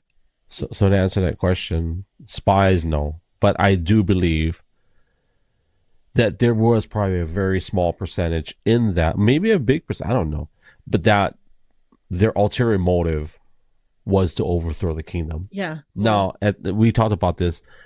Fortunately for Hawaii's history at that time, it was probably by then kind of frowned upon to just do mass massacres. You know what I mean? Right. And I'm not making light of what happened to First Nations in North America. However, Hawaii, I'm not saying, I'm trying to make it as emotionally accurate as possible, but like, I'm not saying we had it good, because we didn't initially, but compared to the either you get massive massacres of people, or you do it through indoctrination, governmental rule. So to answer her question, I don't believe it was like that. How specifically, I do believe, however, there were some initiatives in place to say, maybe in 5 years, 10 years, this is how we're going to eventually assimilate or take over. Now, that's what I might be wrong, but that's just what I believe. Polynesians are people who are connected through water, right? So if you watch Moana 2, great movie. It is that way. We are connected through water. Now, because we are water people, we move in different areas, right? So, you know, where we end up, like if you do your DNA testing or whatever, you can kind of see the lines of, you know, where your family has been or whatever. One of my friend, his family line only goes back to Aotearoa. And so Aotearoa is the modern day New Zealand. Yeah, New Zealand. But I always refer it to Aotearoa because that's what I know. I have always known it as. Let's teach them, because even I love saying it. So if you want to know how to say, here's a New Zealand word of the day. It's easy to. You want to say what the people of New Zealand, is that our male, are like? It's, go ahead, Aotearoa. Aotearoa. So you gotta kind of roll your R a little bit. So that's how you would say it. Sorry, go ahead, honey. I forget what I'm saying now. I see our postman. Anyway, so if you do like a historical study on where we've been, you know, we've also been through what is that island called? Which one? Where? They call Easter Island something else. What is the name of it? Rapa Nui. Oh yeah, Rapa Nui. Rapa Nui. Okay, so that's part of a place that we came from too. So now that's closer to Chile for those that don't know the location. Yeah. They had slaughtered people there, and they had moved people away from their islands. Now they did not have according to not history books, somewhat history books, but according to the written documents by people who actually documented these things, you know how they would do all these journals and stuff. They slaughtered people, moved them away, brought them back because there was so much backlash of what they did to the people, and they didn't even have they were there to greet the people, you know, because they seen like all these new things happening, and so they were talking about canoes, and they couldn't understand, you know, how the native people could be on the water and their boats not sink, but they got giant boats and their boats sink, and to know how they made these boats and how they sat in it was just intricate and very smart in the way that they've learned it and these things. And this is what they were, you know, learning from the people of Rapa Nui. I say all of that because Rapa Nui people are related because of, like I said, we're connected through the water, right? We come up through all these ways. We've been in different places. There's also historical evidence of us being up in the poles. somewhere out there as well, because we would travel. We would be For traveling people. For people that don't know, Native Hawaiians didn't have navigational instruments, right? They didn't have like I forget what they call it, sextants or something like that, where these metal instruments that they could. Hawaiians did it literally visual. They would look at the stars, and that's actual documented fact. If you look up Hokulea, for those that don't know, is it Lilo and Stitch? Which is the other one? Moana, the first Moana was very accurate on how, and then then they highlighted it again in Moana 2, and they actually consulted with the guy who, what is his name? His wife, Nainoa Thompson. Yeah, Nainoa Thompson. They consulted with him for the historical piece of it.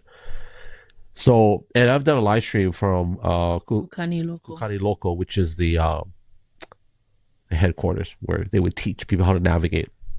And there was other things. But anyways, so for people that don't know that, Hawaiians were expert navigators. They didn't need all those instruments. They basically used the stars, and that's how they navigate. And Kukani Loco is a bunch of rocks. Okay? Birthing stones. It's like what do you call it? Pumice stone or lava stones. They would have like this big looking bowl in it, right? And at night they would train them because they would pour water in it, and so when you pour water in it, it would reflect the stars. I'll share it in the comments for people that want to watch it later. I'll share it on Twitter, on X, and they can watch that live stream where I actually showed that. It's pretty powerful. So it would reflect the stars, and they would show and teach, through navigation through that as well. So it's such a powerful a thing. Like, and I've said it before, cultures bring good things, right? But also cultures also have, they got their moments as well. They got things that they bring both good and bad, right? But we take the good and you push out the bad. Like hula we was talking about hula has always been a not always a bad thing, but they did ban hula for a while, and I'm not sure, I can't remember why they had banned hula, but Kalakaua brought hula back, and it helped to preserve the language. Now, I believe maybe they done away with hula because some of that came with the chanting to these gods and all these other things that they didn't, want people to do. But, obviously in hula, that's some of the things that they did too, chant to these gods who they thought would bring them victory but I do know majority of what they did when the men did dance kahiko, it was to tell a story of, kind of like the Bible, what they would sing. Sorry. So I shared it in the what the heck, Gregory? I tripped over. So for people that are watching on X, on Twitter, I posted the replay of what my wife was talking about, the Kukani Loco, which is a birthing stones area, and I did a live stream there a few years ago, and you can watch the replay, and I walk you through exactly what she was talking about. And it was really cool because I think my kids were there. I can't remember, but I shared it in there. And if you're on YouTube, Twitch, Kick, or Rumble, you just got to go on Twitter and you can watch it. So, but to go back to the culture of it all and how powerful, you just think about like all the rich history from navigation to the people. For that, and then we're going to go back to the lady, for the lady to say that the Hawaiian language is dead. You can feel the pain in the room. People are like, oh my God, like, how dare you? Right? Even for people who are not Hawaiian but live in the land, they too understand that. They're like, did you just say that? And some of the people, you watch the video, some of the people are like, did you just say that? They're like looking around. Is anybody else? I think that's why Augie was smiling like, oh my gosh. Okay, here's a question. Hope in Christ says, can you define hula? Mhm. It sounds like it's a form of communication that may or may not entail worship of spirits. That's a good question. It can and it can't. I mean, it can if that's what you meant it to be. But a lot of it was to tell stories, and that's how they would remember stories. Like even in our language, they would sing about a flower, right? So they would tell a story about how beautiful a flower is, or there's a song called Aloha Oi, and it's one of a very famous song. And Aloha Oi was written by, I think, Queen Liliuokalani, and she wrote it as a goodbye to one of her friends, right? Because back then, of course, they traveled on boats and stuff, so it took them long, and maybe she wouldn't see him again or whatever.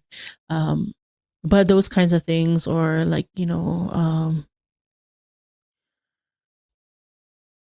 the Yellow Ginger Lane, that's another song that they would sing about lays, the beauty, the smells, the ocean, the rainbow, just songs made up in that way. And then, of course, there can be songs written as a form of worship to a deity.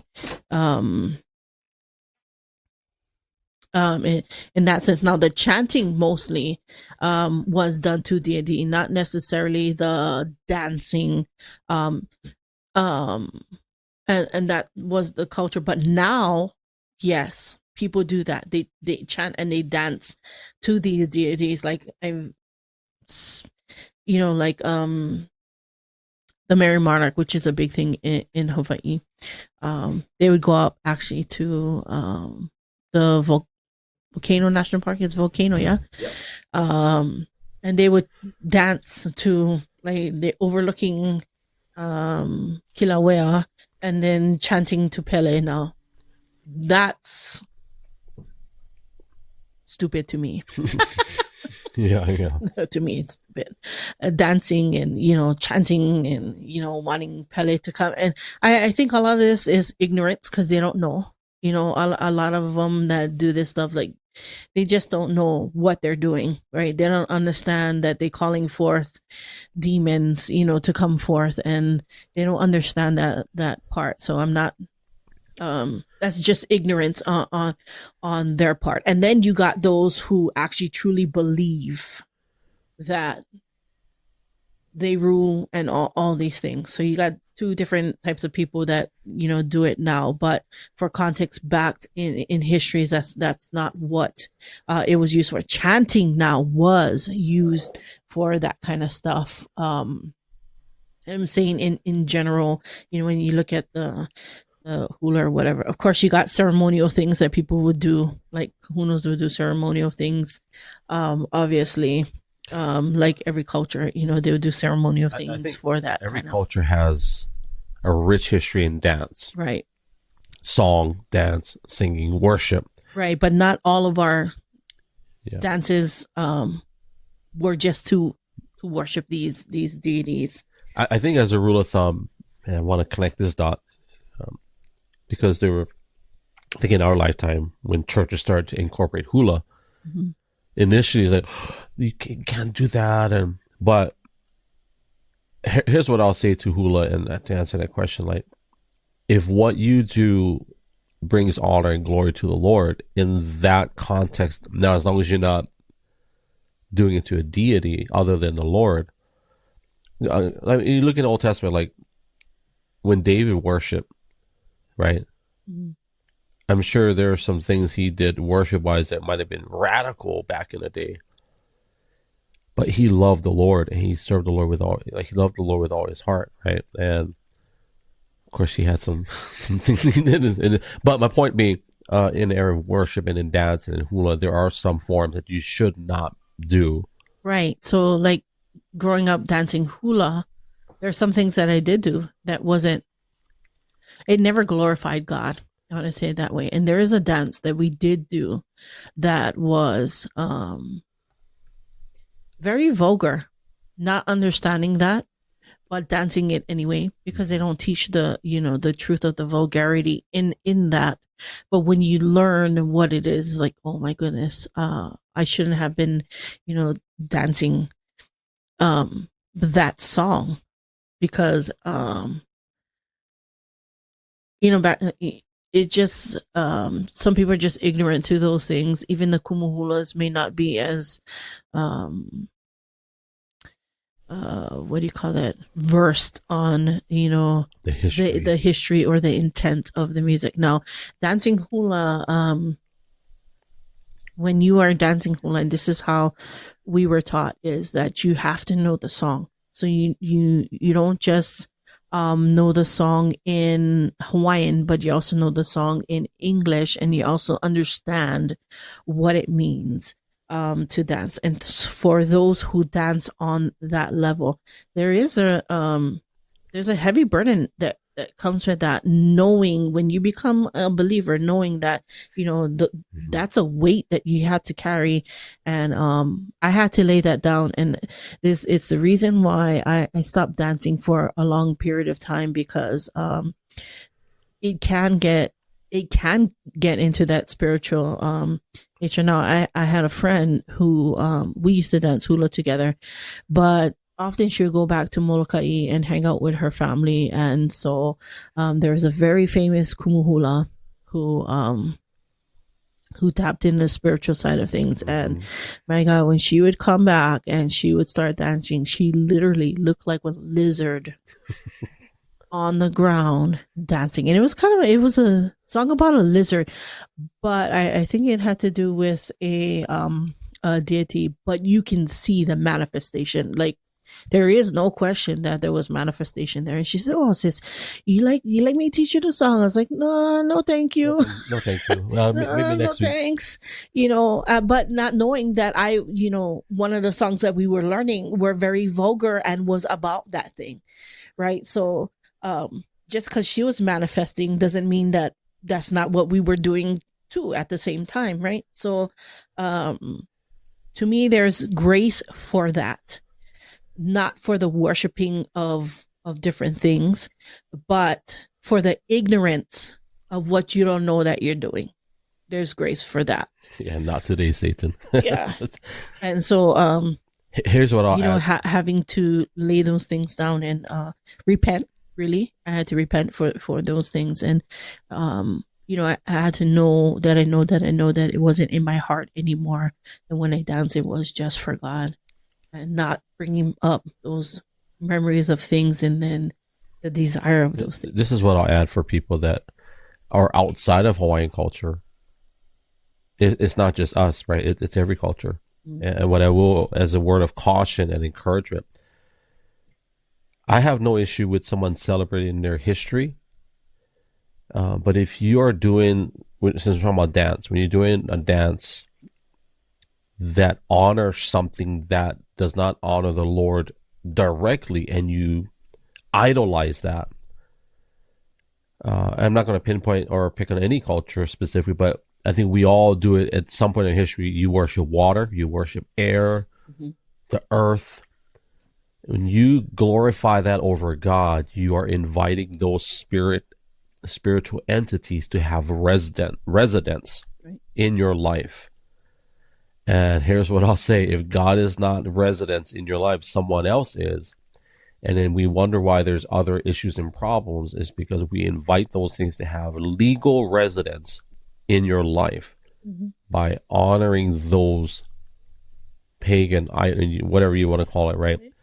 So I would say that, just as a word of encouragement to anybody that's like, well, I'm not Hawaiian, but what if there's other types of... Right. And we can only speak to our culture because... Yeah. I grew up in my culture, right? Like in the culture. I grew up with Hawaiian culture. I also danced in the culture. I also chanted in the culture, right? I've even watched my like my kumos, we would go to these places and you give an offering and then you would chant and all these things. So that's in the culture, and not understanding the effects of some of these things. And so I'm going to bring up that so there's this lady who's speaking on behalf of saying that this is demonic and all this stuff because people do the haka, right? And the one lady that was in the parliament, I don't know if you guys ever seen the video, but she was doing the haka. I think it was haka. Yeah. In the parliament, and she was ripping up this thing. What this thing that she was ripping up was a treaty. It was on the grounds of treaty. That's a whole issue that they're having there. Now, if you understand Polynesian culture and you understand the issues that we have with indigenous culture, and then you got either a westernized way or another culture that, you know, has colonized our cultures, right? There's always a fight for freedom to perpetuate our culture, or just to be able to live the way that we I'm so proud of you, honey. live in our culture. But so this black woman who's supposed to be a believer was speaking on these issues, and then she had shut down her comments, and then she took it off, and then she put it back on again, and she was saying all these things. And I don't have anything bad to say, except, I mean, I'm not going to say anything bad. What I am going to say is this: if it's not your culture, then you shouldn't be speaking to it, because if you don't understand, yes, everybody has, like we were talking about dancing and chanting and all these things, right? Every culture has this, good and bad, but you cannot say that all of this stuff is demonic because you don't understand the culture, right? Because you don't understand something. And, you know, the Bible says that make every effort to live in peace, right? That's not peaceable. You're speaking on something that you have no idea, nor have you lived there, nor it's, you know, part of your history or anything like that. And that's what I got to say about It's kind of like me saying in a very shallow way, all black people do this kuta kente voodoo dance. Like, no, that's so shallow and racist, Gregory. I don't say that, you know. And so I know that's a really bad example, but I agree. Like, that's why I won't speak to Native American, First Nations of North America people, because that's not my culture, although there are some similarities. Mm-hmm. But that's not my place to speak on that. Now, the appearance of some of the haka will make people question, is that why are his eyes rolling back, and why is his tongue sticking out like he's possessed? So there are some haka where the intimidation factor, so some of those are war dances, to intimidate. Yeah. And so it's the same way in Polynesian culture, that's what it was used for. War dances, and, you know, to perpetuate fear, to intimidate your enemy, right? So that's what the war dances were for. I'm sure there's some sort of mixture, you know, in that as well. But I was like, oh my goodness, she's speaking to something that she doesn't know. And so people were trying to like educate her, but not like in a mean way, where they're trying to explain what she was doing. On Instagram? This is where you saw this? Yeah. Yeah. Yeah. What Tala wrote it. Yeah. And so if you don't know, okay, the king of the Maori people had passed away. And vacuum. So I had watched all this thing unfolding, and I was like, oh my goodness, the king had passed away. Now what's going to happen, right? Mm-hmm. So just like Hawaii had become a constitutional government. So Hawaii was ruled by a constitutional government later on throughout our history, right? So they voted for either his daughter or his granddaughter is sitting in that position now. But, you know, there's a lot of protests that have been going on. There's a lot of things that are going on in the Native culture, with Native people that, you know, if you don't know, then don't. If that's not your culture, you don't know, what to do. The best thing you can do is just be silent and pray for them, that God's will would be done, in the midst of what's happening, because a lot of, we are sisters. Yeah. Yes, we're legit related. They're our cousins for yes, real. we are sister nations, basically. And the thing that they fight for is the same thing that we've been fighting for. They're fighting to have their place. So one of the things that they were fighting for too is to be able to perpetuate their language even in parliament, right? I'm just gonna say that. Same thing, it's the same kind of fight, to keep their language alive, right? Them too, their language, they want to perpetuate their language. They want to keep their language alive, right? And there's some things that they do that was even unacceptable, like for us as a people. For them, it's, like tattoos and stuff. And so one of the big things that they were looked down upon is because the women would have the tattoo over here on their chin and, neck. And, that's part of their culture. And, if that's, I don't know, I can't speak to, I'm just saying that it shouldn't be looked down upon because of those things. And so people shouldn't be speaking to things that they don't know about, culture. And I would say, pray for Aotearoa, because they are in a fight for, I see it all the time. And, my heart grieves for them as well, because I know we've been fighting. You cleared the floor. Yeah. Yeah. So if anybody wants to learn about New Zealand or Aotearoa, they are obviously, so Aotearoa, Hawaii, or Hawaii, we are literally blood related, and also our people. We elevate each other, really. We honor each other. Mm-hmm. But the one thing that I will say that the Maori people do praise the Hawaiian people about is obviously the ability for us to navigate. You watch any movie, Whale Rider is a good movie to see the connection between Hawaii and New Zealand. Great movie. If you want to watch and learn more about the Maori culture and how they've been hurt, I highly recommend you watch Once We're Warriors. Although, trigger warning, there are some really hard things to watch in that movie. It speaks truth to the native. Yeah, Once We're Warriors is a very good movie to learn what happened to the people, and how when you expect a people like the Hawaiians or the Maori culture to assimilate into Western culture, it doesn't work. Yeah. Because we were people who never had alcohol in our system. Like, we had kava, but kava is different than and then you give it to a people and they don't know what to do with it. Yeah. Right. And so, it's like poison to our system. I think in that movie, when they depicted how it affected the Maori culture heavily, you can see that.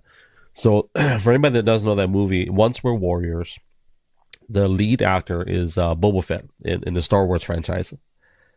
I think that's his name. Yeah. So great actor. I want to throw it out there. The trigger warning is this: is that there's a scene or scenes in there that are very hard to watch because it involves children, and it involves, and I want to say this because I'm on YouTube, but it involves the violation of youth. I'll just leave it at that, and you guys can kind of do your due diligence. Just Google it before you watch it. Don't say, "Hey, you didn't tell me." But other than that, it's a powerful movie. I love Whale Rider too. Yeah, did I say Whale Rider already? Yeah, I did. Yeah, Whale Rider is a great movie. I like Beat Up Her Grandpa. Yeah. But you know what? For Native culture, that is so true. I mean, so true. On both movies are so true. When you have a cultural line like that, is I would see them. I say I see them both in my family. That's why I say that. Yeah, and I am a child of an alcoholic, and Well, too. it's been generational. It's been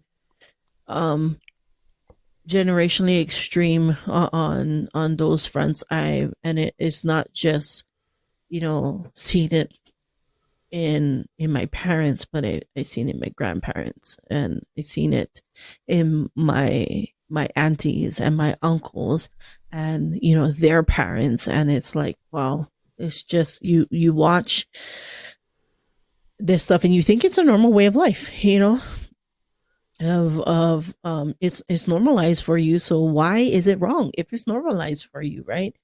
And then you learn that it's not normal. It's a dysfunction that has been generational, and like I said, there's things you generationally, like we shouldn't have fire water exchange Is that what for they, sandalwood. Yeah, fire water. That's what I'm call it? calling it. Fire water. in our defense, we didn't give up our nation for alcohol and guns.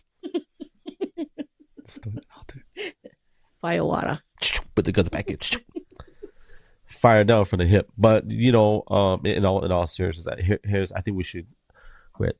Yeah, well, let's land the plane in a few minutes. I want to encourage anybody that's watching, and I hope you learned something from today. But I want to always point it back to not just about Hawaii, but culture. Your culture, obviously, first of all, learn your culture. Because if there's things going on in your life that you just can't quite figure out, like, what the heck? Learn your culture, learn your people, learn your ethnicity, see if there's something there that may be generational patterns that may be anchoring you from movement. And I'll just leave it at that. And another great movie to watch is Rapa Nui. So Rapa Nui, Whale Rider, Once Were Warriors, those all kind of connect the dots to what we're talking about. Rapa Nui is a great movie. It wasn't like super cinematic or great writing per se, I don't think. But it's a good history. It's a point of view on history. Where Rapa Nui is one of those colder Polynesian, because Rapa Nui gets pretty cold too. They're not Hawaii, and neither is New Zealand. New Zealand is not all tropical like how Hawaii is. But one of the things in the movie Rapa Nui that they did was pause for a second. I'm so sorry. Nikki, what's up, Nikki? She's part of my Discord family. I gotta give a shout out to my Discord family. She's here. Hey, good to see. And by the way, I'm not sure if she. So we did the Secret Santa, and I already did the Secret Santa. But hey, I know this is totally sidebar, but check this out, family. For weeks they've been saying, "Hey, if you didn't put your address in your Secret Santa, put your address in." I'm sitting there looking at our group. I'm like, what? Who is this guy not putting in his address? And yesterday, I'm like, I'm the guy. Oh my gosh, I feel so bad. So what I did was I took down all of my high ticket items and I put the $10. So, but anyways, our Discord family is great. It's like we're a bunch of Periscope refugees, and we're a bunch of Periscope refugees. We have our own social network outside of everybody else, and but then we also have our business Discord too. That's where our cryptocurrency company forum. We had our meetings on Discord. So I don't think Nikki was a part of that marketing team. But anyway, there's Nikki. She's a live streamer as well. She's a top 5 gamer. I think she does the farm game, whatever it's called. I'm just kidding. I don't know what she does, but she's a gamer too. But it's good to see you, brothers and sisters from what? From other misters and mothers. Yeah. And she's a doctor too. She's like a full-on doctor. She's got like 5 PhDs or something like that. So anyway, sorry, I didn't mean to. I had to acknowledge her because far few and in between and rare for her to come in our lives. Culture, Hawaiians, connecting the dots. Rapa I was Nui. talking about Rapa Nui. Rapa Like, Nui. one of the things that Rapa Nui highlights is something that was in our culture. And so I have one of my great grandmothers, she was in Kalaupapa. So if you don't know what Kalaupapa is, go look up the history of Kalaupapa. And it's where they call it the Hansen's disease. What is it? Leprosy. Leprosy was a disease. Hansen's disease? Yeah, it's called Hansen's disease. It was brought over from from foreigners to Hawaii. Anyway, and leprosy was, I don't know, they said contagious or whatever. Anyway, she was the lady in Rapa Nui was put in this cave. Now that has truth. Oh, Rapa to Nui, it. that's right. Yeah, she was put in a cave. So, when you had leprosy, so my great grandmother was taken down to Kalaupapa because she had leprosy. So what they would do with people if they figured that they may have had leprosy, they would put them in caves and they would incubate them in there. I would say incubate them, but they would segregate them for a month in there. And then after a month, they would take them out of the cave. And if they had sores and things, then they would take them down to Kalaupapa. Now, Kalaupapa on the island of Molokai is a town, but in order to get there, you had to take a donkey ride. It's a very slim ride. I don't know if you guys ever seen the trail, but the trail was very slim, riding trail all the way down to the bottom. And one of my aunties actually used to do the donkey ride down when they did, like tours and stuff. Why donkeys? Just curious. Because they can stand on the thing. Have you ever seen? The thing is very steep. I've seen it, but Yeah. why not like Because basically they want people going in and out of there, I guess, maybe because that was, really, so it was either that or they would put them on a boat and they would throw them off the boat. So they would take the boat as far as they could and then they would throw them over the side. And, if they could swim to shore, then they would make it and they would live.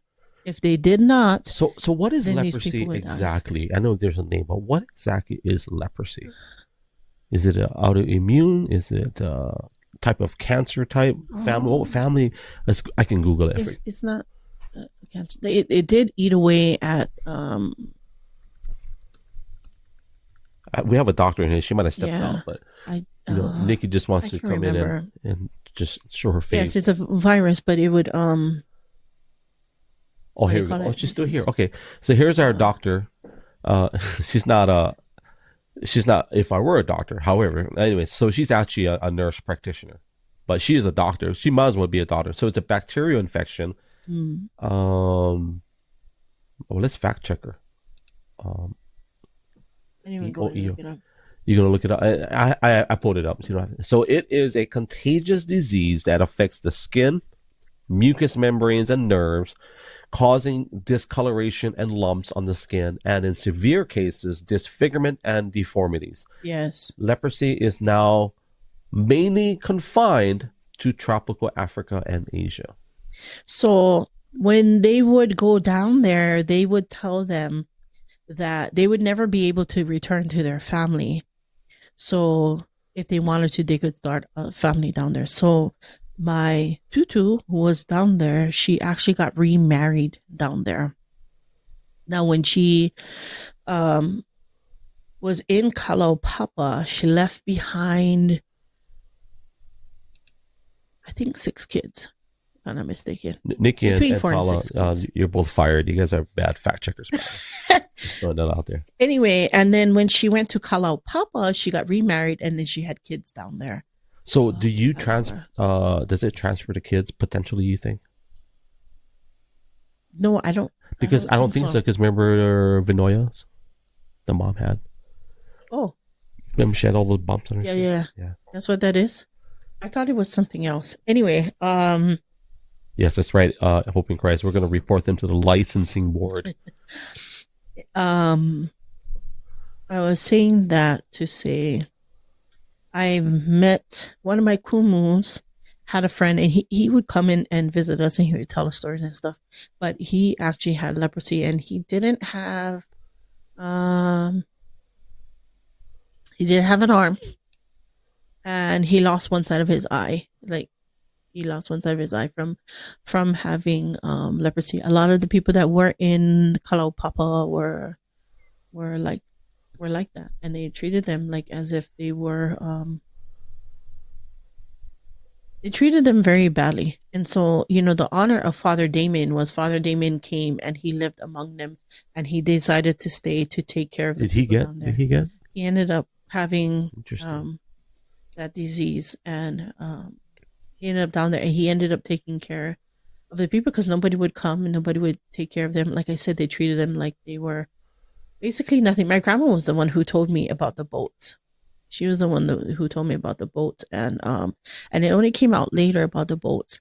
But she told me that they would put them on boats and treat them like they were, I'm gonna say savages. She said a word We're that all was savages. so disgraceful. Yeah. She said, if they could swim, they would make it to the island. If they didn't, then they wouldn't. But she said there was a stench that would come from that because they would have all the dead people. Or rotting flesh doesn't smell too good, right? That's why. On the shoreline, on the shoreline. And if you've seen Kalaupapa and you've seen the outside of Kalaupapa, it's like that basin kind of where the boats were. It's crazy. It's crazy. Tala said that there was a treated. rat that it eats his fingers off. I didn't know rats had fingers. I thought nobody had toes, but I guess they have fingers. Well, I don't know if we had a rat, but I know we had a rat in our house when we were younger, and my parents bought one of those sticky thingies. Yeah. And the rat had bit off its foot, and only the foot. We was like, ew, Hey, this is so listen, gross. rats' lives matter, family. We're not making fun of rats, but Anyway. let's read this high definition comment by Nikki. So it causes nerve damage, and then you can't feel your fingers or toes. It's kind of like diabetes, and then you can injure them, and that can lead to needing and amputated if it gets badly infected after injuring toes or fingers. So obviously there's nerve connection. And then Tala says, "Thank you, Nick. Appreciate your high definition information." Tala says the odd thing is that it's not incredibly contagious. You have to have extensive contact, but people didn't know. Oh, it's just the rats eating people's fingers. Well, why would the rats eat leopard? That makes no sense to me. Yeah, it does cause. Oh, lesions. I see what she's saying. Like if you live in subhuman conditions, and the rats would eat your. And then Hope in Christ puts rats eat emoji. What emoji? I can't see that. Century long. It's the fingers. Is that what that is? Yeah. I can't see that. Is that a finger? Oh yeah, wait. Because rats are vicious. Rats are vicious. Rats are gross. Okay, we gotta go because I'm getting hungry. Hey, can I make you guys watch an ad? No, I'm just kidding. You'll watch the ad in closing. But Anyway, let's bring it to a head. culture. Before we do culture, here's your guys' homework assignment. Watch Rapa Nui. Watch Once We're Warriors with a disclaimer. I want you to look it up before you watch because there are some very triggering, sensitive scenes in there that involve children. So, and then Whale Rider. Watch Whale Rider. That's your guys' assignment. Right? Rats are the real savages. Yeah, rats are stuff. Okay, so let's land the plane. We've had a lot of landing spots, but I want to land it on. Of course, we all know Hawaii's not dead. If you want to get the context, watch the beginning. Or go on my Twitter, watch the video, and then let's connect the dots. Did it make you hungry, honey? Talking of rats and I'm trying to get serious here. What the heck? Talking rats make you hungry. Legions, yeah, legions made me hungry because I want to eat some gravy. Ew. Gross. I know. We have some very gross friends on. My son is like, what? Who's eating? Yeah.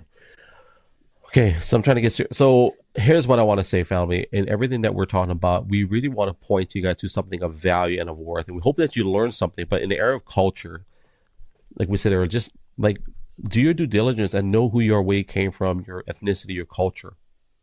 I think you can learn a lot about how to succeed in life. So let me turn over to you, honey, and then I'll close this out and land the plane. You close the door, so we're gonna end it. Go ahead, honey. it's trolling me. So in summary, you are 100% on cam now. In summary, In summary, I don't know. It's important to learn about your culture in summary, and you can get upset about some of these, these things, just like this, like this lady, and the whole language is Dead thing. But, as a believer, kingdom culture, as a believer, kingdom culture always triumphs over all these things. And we understand that we have to learn how to be cordial with people, even in the midst of stupidity. I could say it that way, because that was just blown out of the water. That was bad. I feel bad for her because she's got the entire kingdom of Hawaii coming after her now. She don't even know. Yeah, she has no idea. I bet, you know what, we'll pray for her. So we'll pray for her because she has no idea Puting. what is going on. Puting. Puting. But by she learned. But it's funny. But like I say, kingdom culture, we believe triumphs over all these things. And it's not that, it's not that it comes overnight, but it's a process to walk out kingdom culture. And some of the places that we've been stuck in it's a process to walk those things out. And like I said, therefore, that's why I haven't been dancing hula for a long time, because of that. Me too. I stopped dancing hula a long time. I don't dance hula, family. I'm just joking. I don't do hula. Although if I did, I would probably have some pretty fat quads. Probably some. My quads would be massive. Then they say, "Hey, there's that Polynesian." Yeah, his hoo-has is like, whoa. It would say, "Oh, your boyfriend, he's Japanese, yeah." Your husband, oh, Japanese, yeah. Yeah. Right? No rat shall prevail against us. Amen. Who said that? Oh, that the emojis. But yeah, the kingdom culture, the culture of God always triumphs over our ethnical culture, if I could say it that way. Ethnical? Yeah. We're getting so silly. You can't even say words right. Ethnical culture. Time out, brother. Whoa, ethnical. This is not going to make it on Spotify. Sorry, guys. Ethnical? What the heck? Technical culture? No, I don't know. We're trying to end this and we can't. And by the way, my quads are bigger than commas. Just so you know, my quads are bigger than commas. Comma. Now commas calves are bigger than mine. Yeah. Okay, take that back. When me and comma met, my quads were bigger than his. My quads are smaller now, but it's from all the spam. Okay, anyway, we gotta end this because I'm getting hungry. Okay, go ahead. Ethnical. So, due to ethnical difficulties, yeah, we'll take you off cam because you're gonna start crying. You're off cam. I gotta mute your mic, honey. Sorry. So, unless you want to come in, you just do a thumbs up. So, hey, we appreciate you guys. Yeah, I don't care about Blaine's calves, Tala. But thank you for hanging out. And our dream of doing these things, this is something we never thought we'd be doing it together. This is not a podcast. My wife says it's a podcast, but it's not a podcast until I put it on Spotify. I don't think this will make the cut today, but I don't know. I'll have to go back and watch it. There's a lot of blowing noses, a lot of little noises here and there, and just some ethnical difficulties. So, but here's what I'll say. We hope that we brought value to everything today. And I know some of you came in and out, and some of you hung out the entire time. Some of you are on replay, so we thank you for that as well. What I will say is that we hope that the exchange of your time for this was worth it. And we don't want to be frivolous in our time. I know we have fun, but here's what I'll close out with. We know that God loves you. He wants to have a relationship with you. And everything we talked about, it all funnels to this relationship with the Lord. And we hope and pray that if you're going through something tough or whatever, hey, reach out to us, DM us. We do answer DMs, unless you're saying, hey, don't you know my sister likes you? No, we don't answer those DMs. But I just want to make sure that you guys understand that this is all about him, not me, not my wife, it all points to him and how good God is in our life. And so I want to just leave it with that. Leave that on the floor. To Fractal Surfer, Beth, Richard, I see you. Hope in Christ, thank you. Tala, of course, Nikki, and YouTube, Twitch, Kick and Rumble, thank you for being here. Do me a favor as I close out. Help a brother out. Help a literal brother out. Brother Noah. He's one of our product partnerships with Noah's Beard Oil. So we're going to play his ad on the way out. As I always say, love you guys. Thank you for your time, your heart, super heart, your data, all that good stuff. And most importantly, family, thank you for your time above everything else. And I hope that the exchange of your time for this, that it was worth it. It was definitely worth it for me and my wife. We enjoyed this. So I hope you guys have a blessed rest of your evening, morning, time, whatever time it is where you're at. And as I always say, love you guys. God bless you guys. Ahui ho. Aloha and mahalo. Yes, sir. Chihu. Today's episode is brought to you by Noah's Beard Oils. For those of you that are trying to grow out your Fu Manchu like myself, or you're doing that whole Sasquatch Pacific Northwest look, well, go to Instagram.com/Noah's Beard Oils. Everything you need to moisturize and also just to freshen up. I have 2 bottles myself. I have a bottle of Fresh and also a bottle of Calm. So if you want to look good, go to Instagram.com/Noah's Beard Oils. They accept Cash App and other types of payments. Don't forget to use my promo code GLO808 for free shipping off your entire order. To whoever may need this nugget of encouragement, things will be alright, so quit your worrying.